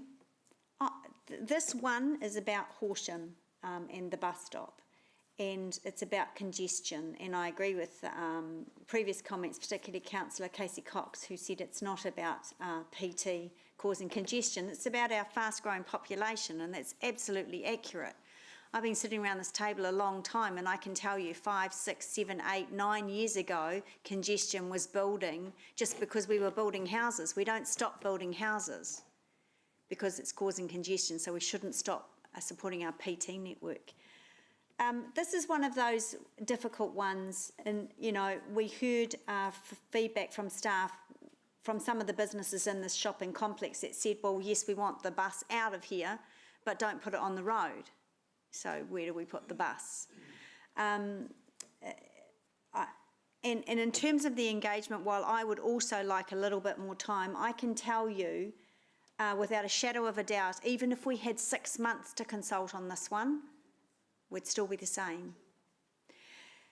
I don't personally understand the frustration with even a 30-second delay in a road when I'm in the car. I listen to podcasts, I enjoy moving around the city. I don't understand it. If I was living in Auckland, I could understand it, but I don't get it. I know that if I'm going to visit Mum in Flagstaff, if it happens to be 5:30, I know Wairere Drive is backed up. It's 2 lanes, but it's still backed up. But that's nothing to do with a bus, because there's usually no buses there. That is to do with the amount of people living in our city and the amount of people that have to take the car at the moment because we don't have fast, frequent PT, because we don't have separated, safe cycle lanes. Remember, in 15 years, I think it's 14 years now, you will physically not be able to get a car into our CBD because there will be no room. So we have to start doing something. We have to plan for the future. So I'm fully supportive of this, and I know that as soon as the spade goes in the ground, we'll hear about it. But All right, let's vote on the board. Oh, sorry, councillor Hutt, yes, right of reply. Shall I wait for the, yep. Yeah. I just want to respond to some comments because that is the point of right of reply. Like I highlighted in the questions, you know, we've taken on the feedback that has been given. We have gotten feedback and we've taken it on board and we've done something about it. But we also can't force people to engage with us, and we have to be really thoughtful about how we use our engagement resource, because I'm really concerned we're going to send Matt camping, and I don't think that's a responsible use of our staff time to go and camp outside of people's property and say, please, please tell us what you think about this. I understand the concerns of elected members who are worried once this, you know, shovels hit the ground that people are going to be upset. But the public does have to engage with us when we ask them for the feedback. We've seen communities come out today and say, hey, I don't know about this. We've seen them be organised, we've seen them email elected members, we've seen them, you know, turn up to the meetings, give that feedback. 1,000 flyers. And 99% did not respond, and I'm sorry that our household is one of that 99%. But I really am at a loss, and I agree with Deputy Mayor O'Leary's comments that, you know, we run out of options, and if we had 6 months, there's no guarantee that that would inherently change. And just to finish, I want to remind everybody of the comments that Stephanie made, because it was so eloquent and so to the point. When you're sat behind a double-decker bus filled with 100 people, and I'll admit, I accidentally caught the Boys High bus once. I'll definitely be getting the next bus next time. But when you're sat behind that bus filled with 100 people, that could be 100 cars on the road, and it's not. But we think, oh, they're taking up all that space on our road, and not, hey, that's way better than 100 cars. So. Right, very good. Okay, so let's do this one on the board.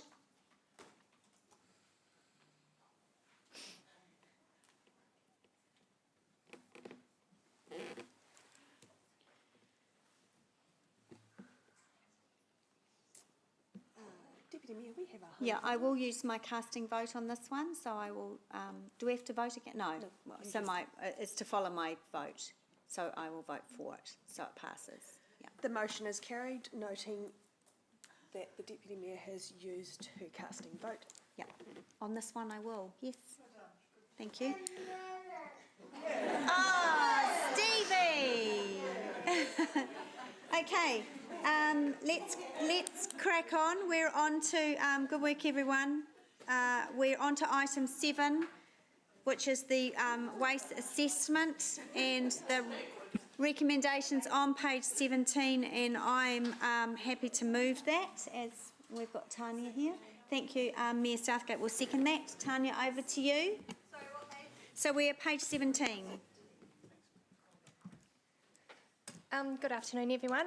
I'm just happy to take the report as read, so and answer any of your questions. And I just want to make sure that we keep our discussion to this is really, it's a technical part of the process. This is not diving into the review of the waste mins strategy, which we have a working group for. We're all questioned out, you see. Don't make up a question if you don't have one. Oh, look, Mayor Southgate. No, probably I can just do it in debate. It's more. Okay, all right, let's do that. Yes, Councillor Van Alston. Before it gets to Deputy Mayor O'Leary signing off the final draft, there would be, in my previous experience, that would be circulated around members for feedback and updated should it need be, and then signed off. Is that the process? I'm just looking at Deputy Mayor O'Leary just because of the working group involvement. It's kind of the working group. The working group's seen it. I've read it. Yeah. Sarah's read it, I think. Yeah. Have we circulated it to everyone? Not the full document. No, but we can do that. It's not the full submission process, but Yeah. we're happy to do that. Yeah. And if Tanya, if you can, do that and put a date on it. Yeah, sure. Yeah. Remember that we're at, a lot of us are at Christchurch next week, so give me at least 24 hours turnaround. Yeah, sure, perfect, Yeah. no problem. But I have read it, yeah. Okay, great, all right, so that's been moved and, do I have a seconder? Oh, me Paula, sorry, that's right. Look, I won't debate on this, but me Paula, did you have any debate points? Yeah, I'm always passionate about waste management at this council and doing the best practice, and we've always known that there are some areas to manoeuvre into now that we've got other parts of our waste management system under control. Medical waste is absolutely one of those, and as is sanitary waste of all sorts that goes into the general waste pile. And as I see it, I'm really excited about the Waste Management Advisory Group going into that next phase of reviewing the plan, the wider plan. I would love to see construction waste being given the same focus of attention going forward. But definitely this is something that we shouldn't consider lightly. This is hazardous waste, really. That's what it is, hazardous and dangerous waste. So we need to get the very best practice in place. Thank you. Let's put that one to the vote. Oh, we can do that on the show of hands, eh? That was debate. She can debate. Oh, the principles are well worded. Did you word them, Sarah? No, we had a waste group and we did push on staff a lot with plain to keep rolling their eyes. We spent ages like rewording it all, and then weeks passed and I read it again. I thought, that's a well worded. Well, they do listen to us. Let's vote. Oh, a show of hands. All those in favour? There are none against. That's carried. Thank you. Okay, item 9, transport activity reports. And look, I want to indicate not option 1 for MetLife Care. But I have some questions on option 5 in terms of funding. If I have a seconder, or if you'd like, I can remove that and. Oh, well, actually, Councillor Taylor's done some work on that as well, so if I can. Well, so have you, so you can third it. You're happy with option 5, Councillor Taylor? Yeah, okay, all right, cool. So, questions, who have we got coming up for this one? No one. Oh, Eva-Lisa, right. So we're on page 112 as the start of the item. So there's a few things in here. Rather than go through every single one, I'll get Eva-Lisa to speak to the report, but if you have particular questions, just do it by the exception of these things, and let's not get bogged down in detail again. It is an updated report there. So Eva-Lisa?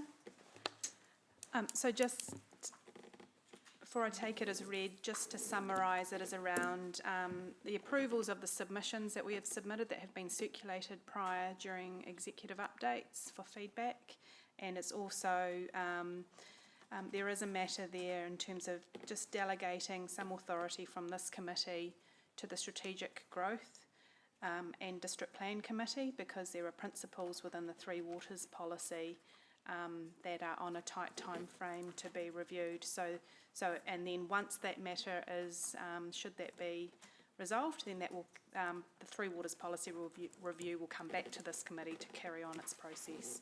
So just to clarify the delegation of recommendation F there. Okay.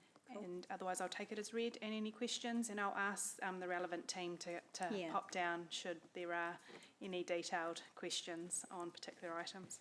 So Councillor Thompson. Thank you.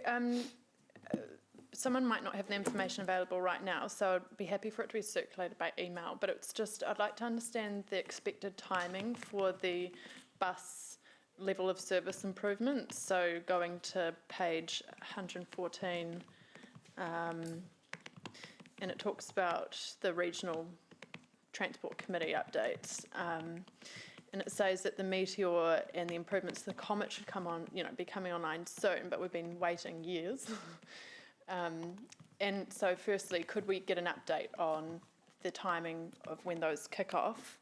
And secondly, I do wonder, Chair, whether we could get a regular update within this particular report on just the high level operations of the direct frequent services, so not the rest of the bus routes, but those key ones which are, you know, supposed to be starting up. We could, what we could do is and we've only got 2 more meetings after this, is we could make sure perhaps twice a year we get an update from Regional Council, and then they're here to answer the questions, and just keep it to those high frequency routes. Yeah. Because then we've got, you know, the owner of the service delivery in the room.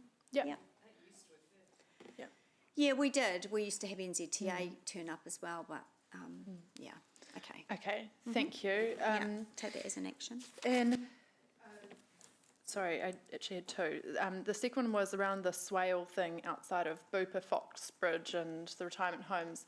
So I did the issue of maintenance of those in terms of like weeds and various things hasn't been addressed in this report. I know it's getting into the weeds, but could we get an update on that particular aspect of it? Because I did follow up a couple of times but haven't received anything back on that, and it's an area of great concern for... So if we can narrow that too, because Councillor Taylor and myself have put up to option 5, which is the bridge crossing. Going forward, who's going to there's Gordon over there. So going forward, Gordon, can you answer that one? Who's going to maintain and whose cost? And will it be an improved level of service? Because it's quite long. It goes right past both those retirement villages. Yeah, no, I understand that, but which I'm trying to be concise with our questioning. So you, Madam Chair, the swale, you're absolutely right, Councillor. So initially when it was built, it wasn't actually added to our system. Yeah. So it wasn't maintained or very little maintenance. So now that it's in here, it'll continue to have its appropriate level of service in terms of cleaning. The pipes will be cleaned as well, and the actual swale will be cleaned by our team. Okay, and has that now been communicated back? Because it would be great to close the loop with... Yeah, it's in the report. I think it's reflected in the report, Excellent, thank you.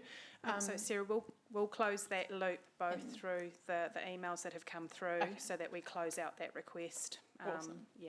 Thank you. And the very last one was we had a submitted today. I guess it's more generally around SURF and transport program, talking around raised safety platforms. And I don't want to go into detail right now, but just the placement of them, I agree to some extent that in some places it can be very distracting and things. And so to try and take in everything at once and sometimes setting them back, so I guess I just have some concerns around the placement because it varies all the time at different side roads and everything. Is there a way that we could have some rationale review of the optimal placement? Is that a staff action? I don't know, but it's just, I'd really like to address it because I want to support our safety program and the crossings, but to Robin, I guess? So I do know that post-construction, there's a safety audit done, and it's done by the technical experts in that area, and so the locations, as you said, are not always in the same place because it is part of it's part of an improvement for the space that it's in and the lead up to that. And so looking, I guess it's around for every intersection that we put in, we do review exactly what you've asked for rather than, so it's just checking, are you asking us to go back? Or are you asking us to redesign? Could I take it offline? Yeah, maybe? we'll take it offline to understand Okay, just your thinking around that because, it's the technical, I guess, experts designing it and covering off a lot of things, so it's just working through that with you. I can take it offline, but just to save time right now, if that's okay. Yep. Councillor Nairi-Roll. Thanks. I had a question on the Eastern Pathway School Link update. Note that concept designs, we've got dates for concept designs and then we've got dates for tentative construction dates. At which point, just a question around the process, at which point do we speak to the public? Will we be informing them or will we be seeking feedback?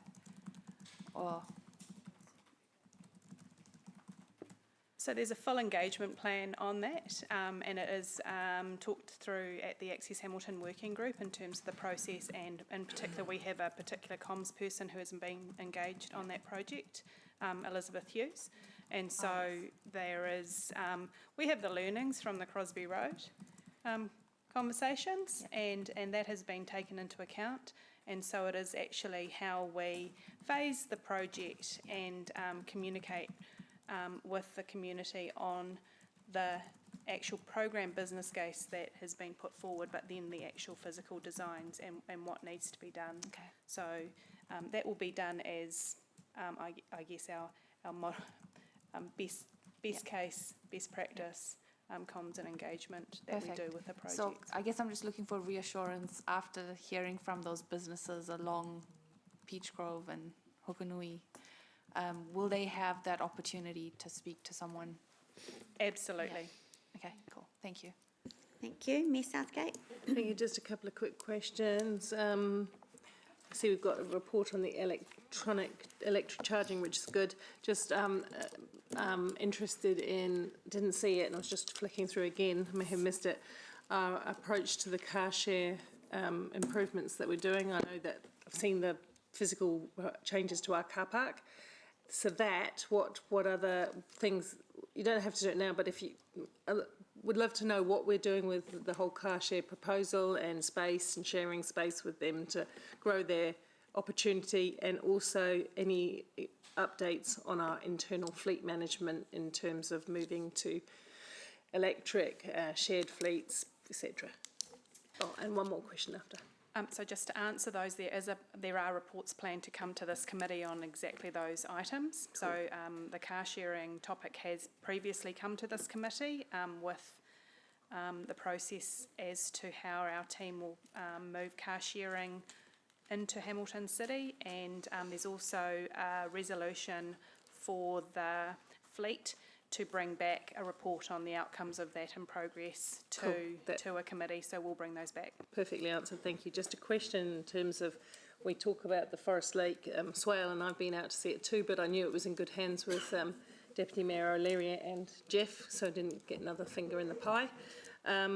In terms of the swale management though, this just, can we have an understanding before the LTP in terms of when we put in open swales, which is more environmentally friendly, as opposed to closed-in culverts, the ongoing costs of maintaining, you know where I'm going with this, because we're getting more and more swales, there'll be more and more costs of maintenance, and I just need to understand what that looks like and how that factors in our decision-making about where swales do go, because the developers were required to consider swale when the extension of that second village round, so, but we get the cost of maintaining the swale. So I just want a little bit of oversight on that kind of thing as we move forward to sort of greener subdivisions, etc.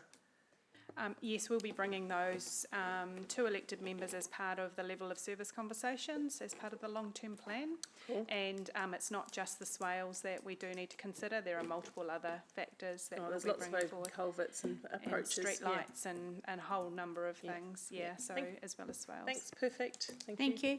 Councillor Hutt, I meant to say if there was, as Chair of Access Hamilton Working Group, if you wanted to give us any key it's a really cool, fun time. Yep. And I know lots of people have been asking questions about it, but it is open to all councillors. Councillor Thompson attended last time. Yep. With the smaller councillor, which is always welcome. But yeah, it's really interesting and it's really valuable. And I also want to acknowledge that our meetings are quite like boom, boom, boom. The agenda is full. But that is a reflection of how much work our staff have on their plates at the moment from the transport team. And so please come if you have an interest, but just be aware we power through the items. We do. But I just wanted to ask a question about the swale option 5.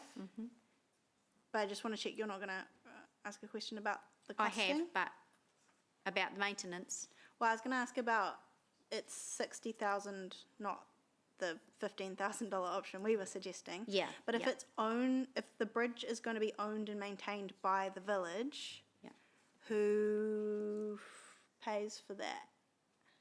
And my question onto that is why would we're building it, why would we give the bridge asset to them and expect them to own it? Is that Anyone? So it's double barrel question from two of us. Gordon, someone? Open to whoever wants to answer it. So in terms of if an asset is built on a public road, it's better that as a council we own that asset. And it's noting that the financial contribution that MetLife Care have offered, and so it is around how we do that So they've to offered provide. 15? Yes. And that won't increase with a more expensive option?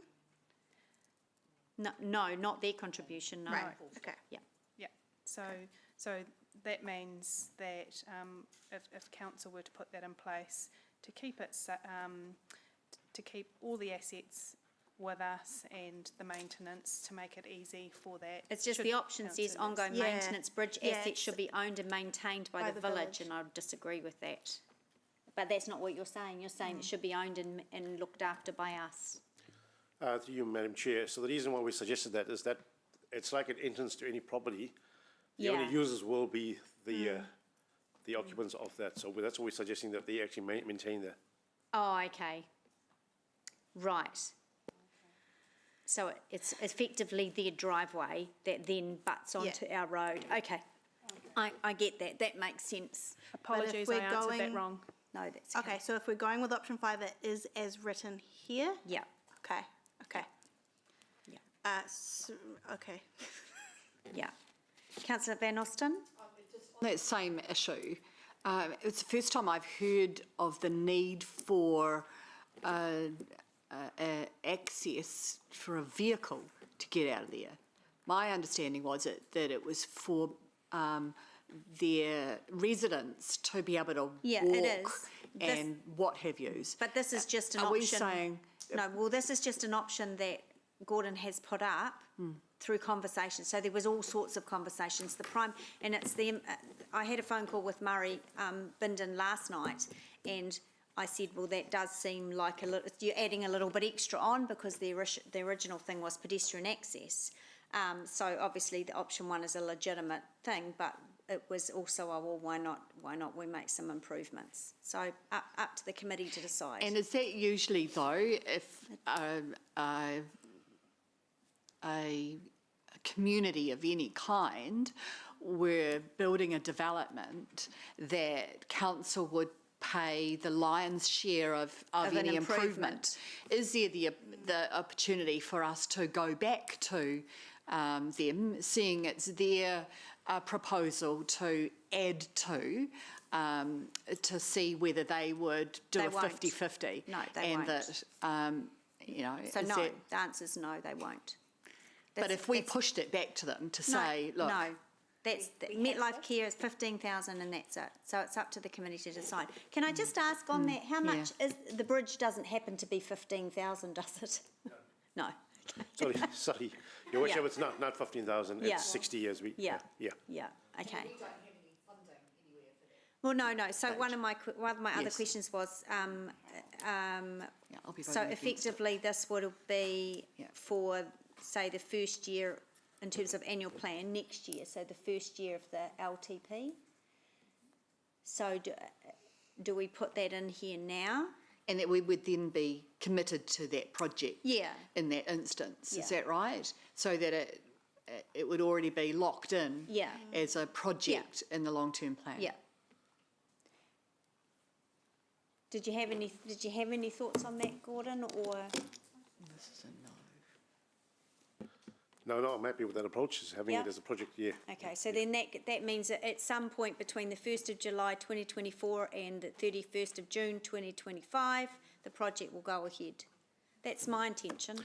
So sorry, Madam Chair, No, just go. to add to it, one of the things that we were required from the group is to actually apply for, because initially they had the original consent had one entranceway. Yeah. Now this is requiring a second entranceway, so they need to actually apply for a second Yeah, entranceway. and that's all at their cost? Yes. Yes, yeah. Yeah. So the consent, so is that clear? So the consent approval to build a bridge has to be at their cost. And they understand that, Gordon? So I'll need to Yeah. actually raise that with them. Yeah. Yeah. And just one more note is that this will be unsubsidized, so it's no subsidy. from it, Yeah, understand that. So at the end of the day, we either vote for it or we don't vote for it, right? Or another option gets popped up. I did explain, I did explain to Murray, look, this is an extra step, and it might be a step too far, but I'm prepared to support it. Councillor Thompson? Am I able to ask you a question directly to you as chair? I was Yeah, just yeah. interested in the rationale of this option versus the moving of the gate or other So I lower did cost ask Murray specifically about that, but let's be honest, they are trying to get an improved amenity, so that's why their preference is option 5, because option 1 sounds like a sensible solution and it will address, I almost feel like I'm debating against the proposal, but I'm being honest, will address the pedestrian access. So it's really up to the committee. And if we went with option 1, this is to staff, could we just get on with that now? Or, is this... I do think the caution is, though, that because option 1 happens to be 15,000, that MetLife Care would say, well then, why do we bother coming to you if we're paying for all of it? We could, or you could I mean, that halve option the is there for them now. cost. Yeah. Well, not if they move the gate. Oh, well, yeah, I suppose. I don't know. But they'd need to form a concrete footpath over the Yeah. existing grass berm, so they'd still need to come to us to do that. Yeah. Oh, can I ask a question? No, Councillor Pike's next on the list. Let's go back to the list, shall we? Because otherwise we're going to be here for an hour answering detailed questions going down a rabbit hole. Councillor Pike. Thank you, Deputy Mayor. Just clarifying whether the 60,000 includes the audit and obviously not any reports that they'd come back with, but no suggestion. No, it excludes the required traffic safety audits. So they will be in addition to the 60,000. And have Bupa agreed to the ongoing maintenance costs? They're aware of that and they're agreeable? No, so we're just looking on the options today, and then we'll have the conversation with them once we've made a decision. Yeah. Okay. All right.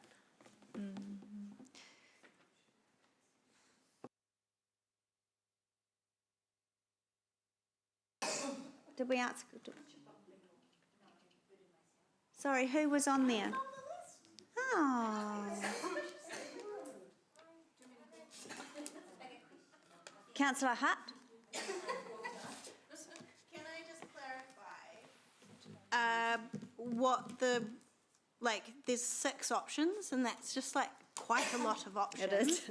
And I could assume that the $15,000 option was recommended because it aligns with how much money Bupa are putting forward, but I would not want to make that assumption.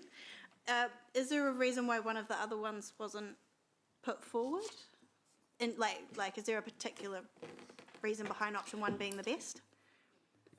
In terms of the option 1 that was put forward, I guess we go on the original request of having the foot traffic across. Right, okay. So, and further conversations have happened, particularly with the public forum, who have indicated today that they prefer option 5, and also the conversation that Deputy Mayor and Angela had last night. Yeah, because they mentioned the additional exit.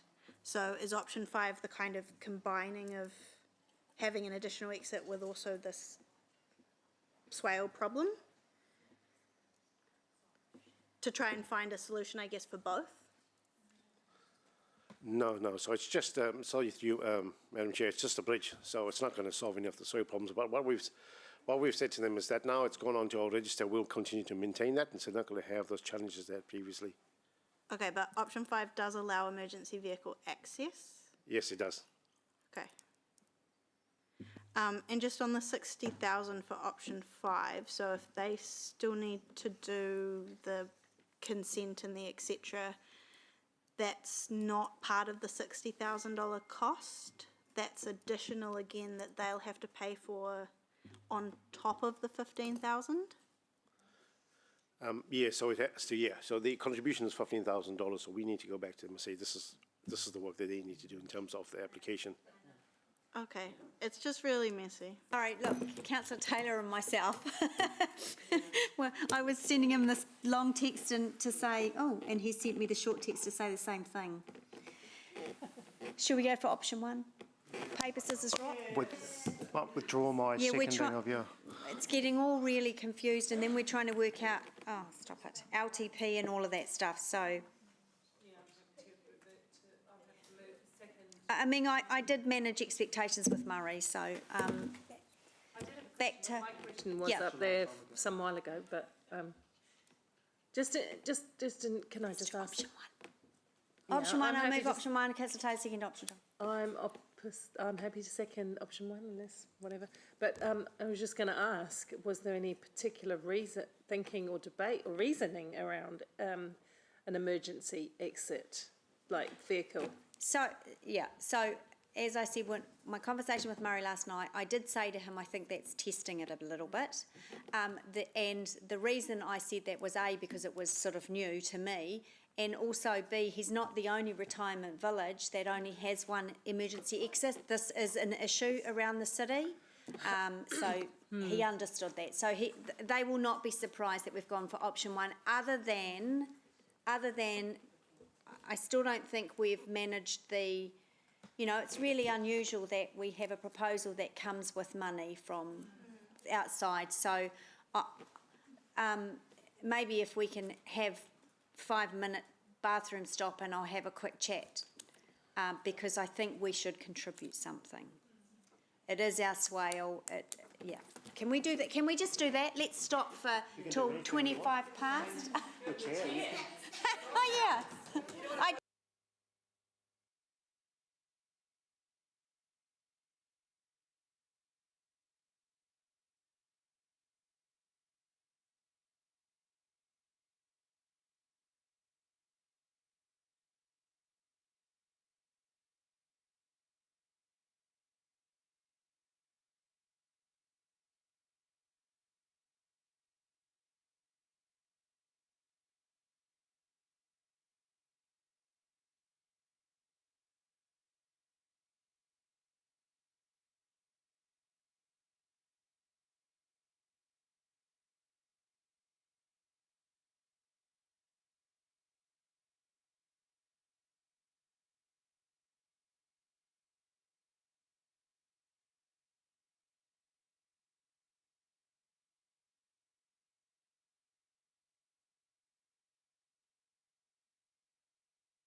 Have a way forward.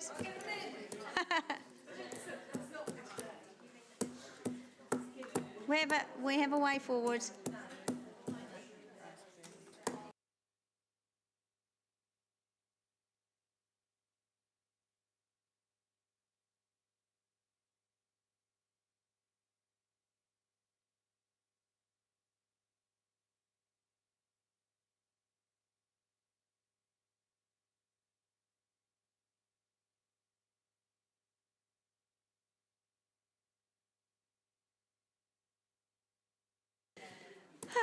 Good adjournment. It's not going to cost the ratepayer any money. Listen, you lot. Oi. Whakarongo. Whakarongo mai. So we have a new motion, quite easy one actually, that we note because it's crossing our land, obviously, or it's involved, our land is involved, that we note support to move existing pedestrian gate and form a footpath across the verge of the grass berm to connect. At no cost to council because it is within 15,000, which is their budget. However, Gordon will personally manage with them, and including his very valuable time, but also will talk to them around them using our contractors, so they may be able to have an even better competitive price. So Councillor Taylor, you too, paper, rock, scissors on this one. Oh, Gordon? Yeah, just through you, Madam Chair, we're also offering to waiver the cost for the application to put the Yes, which is a couple of $100. So, all right, all right, we got there in the end. Okay, let's move on. We have spent an awful lot of time in swales and weeds today. Literally in the weeds, Okay, so that's up. Let's vote. Let's move along today. Let's go by the hands. All those in favour? Thank you. None opposed. It's carried. We are nearly there. Are we there? PX.